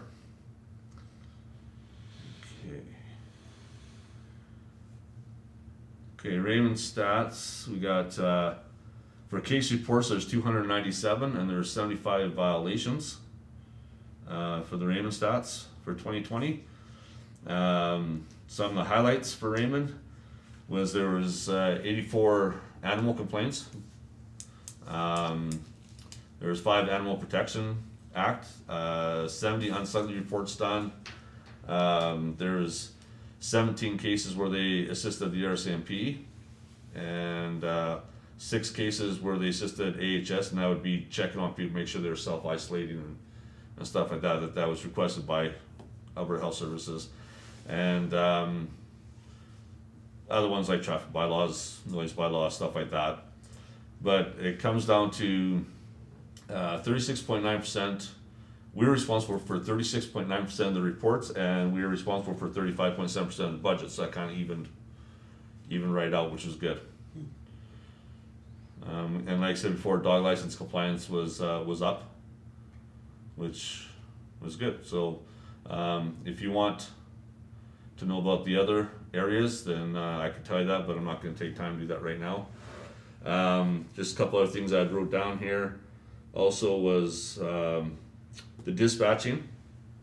We are now being dispatched by the Tabor Police Department, or dispatching, which is going to save us $30,000 a year.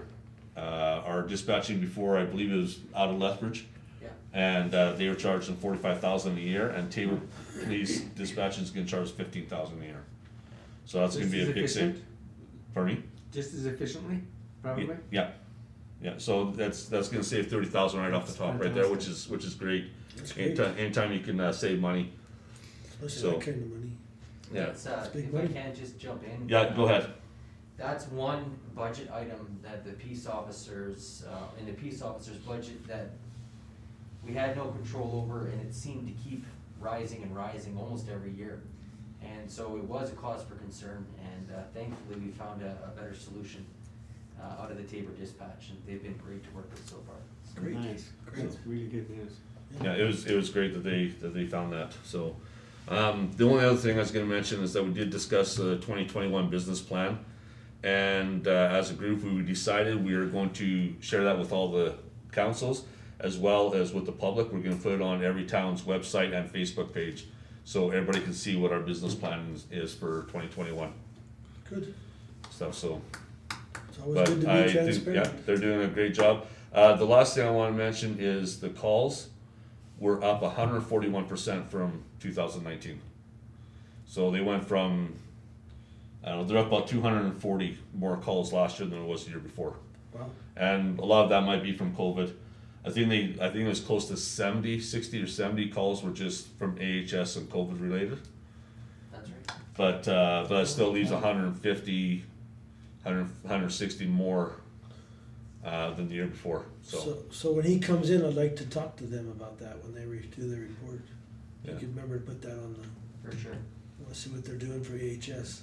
So, Anyway, That's good, interesting. good. but yeah, and the last thing was, Abe did a great job, with this, and he's also, the document that we do every month, or where we decide what we want them to do, what, we fill out that document, that we want to watch school zones or whatever. Every town is now gonna start doing that, which make it more consistent through the whole area, and make it, like Sergeant Blunt said, it holds us accountable to all the communities what we're doing, because everything is documented, everything's on paper, what we're doing. Good, So, which is good, so more transparency. good. Did you have any discussion about whether it's appropriate and possible to have AHS pay for that service? No, we did not, so, No, we haven't. has that been inquired by AHS at all, or? We haven't looked into that. It's something that we can Might be worth looking into. Yeah. look into.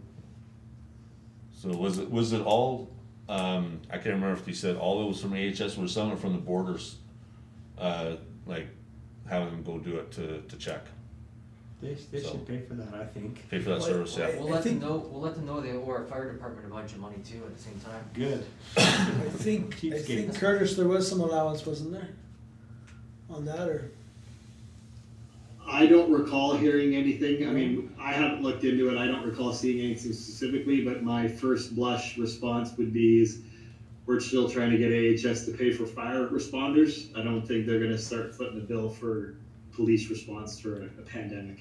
I don't either, but maybe the police response shouldn't be so cheery, you know what I mean, if they're not willing to pay for it. That's what I mean, I think we've talked about this, and this is what we have on the AUMA agenda too, about the peace officers. Yeah. So 'Cause they did We put- pay for those Yeah. peace And they- officers and they're not, everything they do. they're not paying for them, so they shouldn't be. And they did put a lot of time into that, cause like I said, they took the time and went and got groceries for the families. You know, they went and got propane for them, they went and got whatever they needed Which is amazing. for the 2 weeks, which took more time, so, Which is above and beyond what they're supposed to be doing. yeah.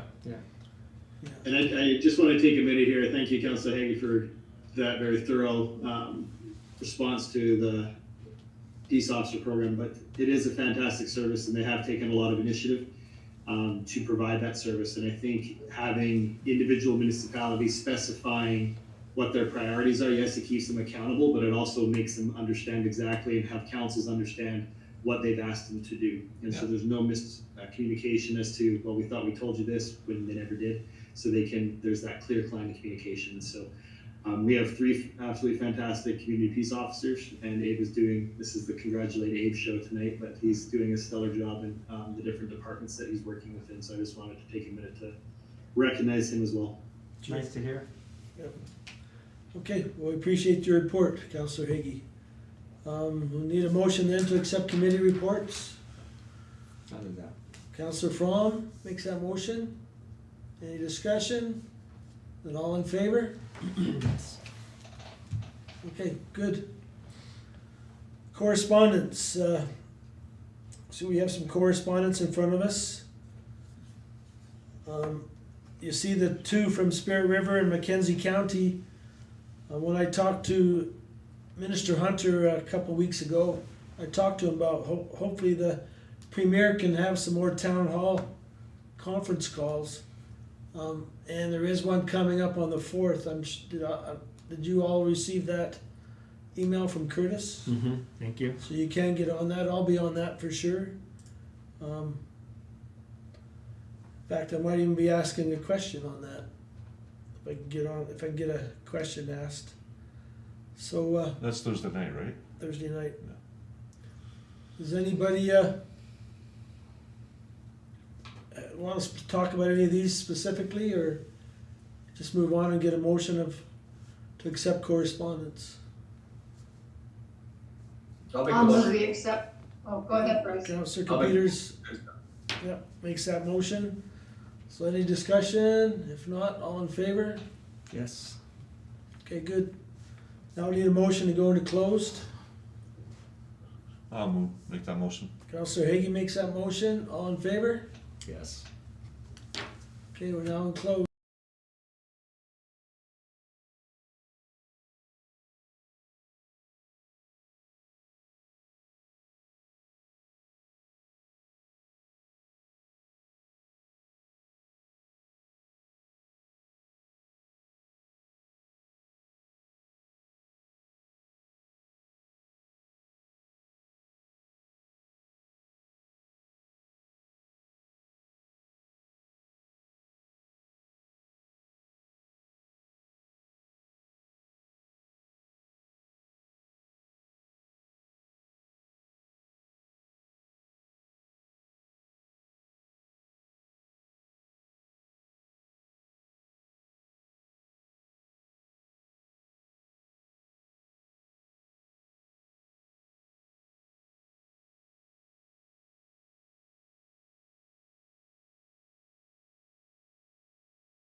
come out of closed. Yeah. Counselor Hagee makes that motion to come out of closed, all in favor? Yes. Okay, good. We're live. Now we need a motion to adjourn. I always look to Joan for that. I do too. I'll move that we adjourn. Counselor Harker makes that motion, all in favor? Okay, Thanks, Joan. Good meeting. well, we covered a lot of stuff, didn't we? 50th anniversary, Joan. When is it, Joan? It was yesterday. It was, yesterday.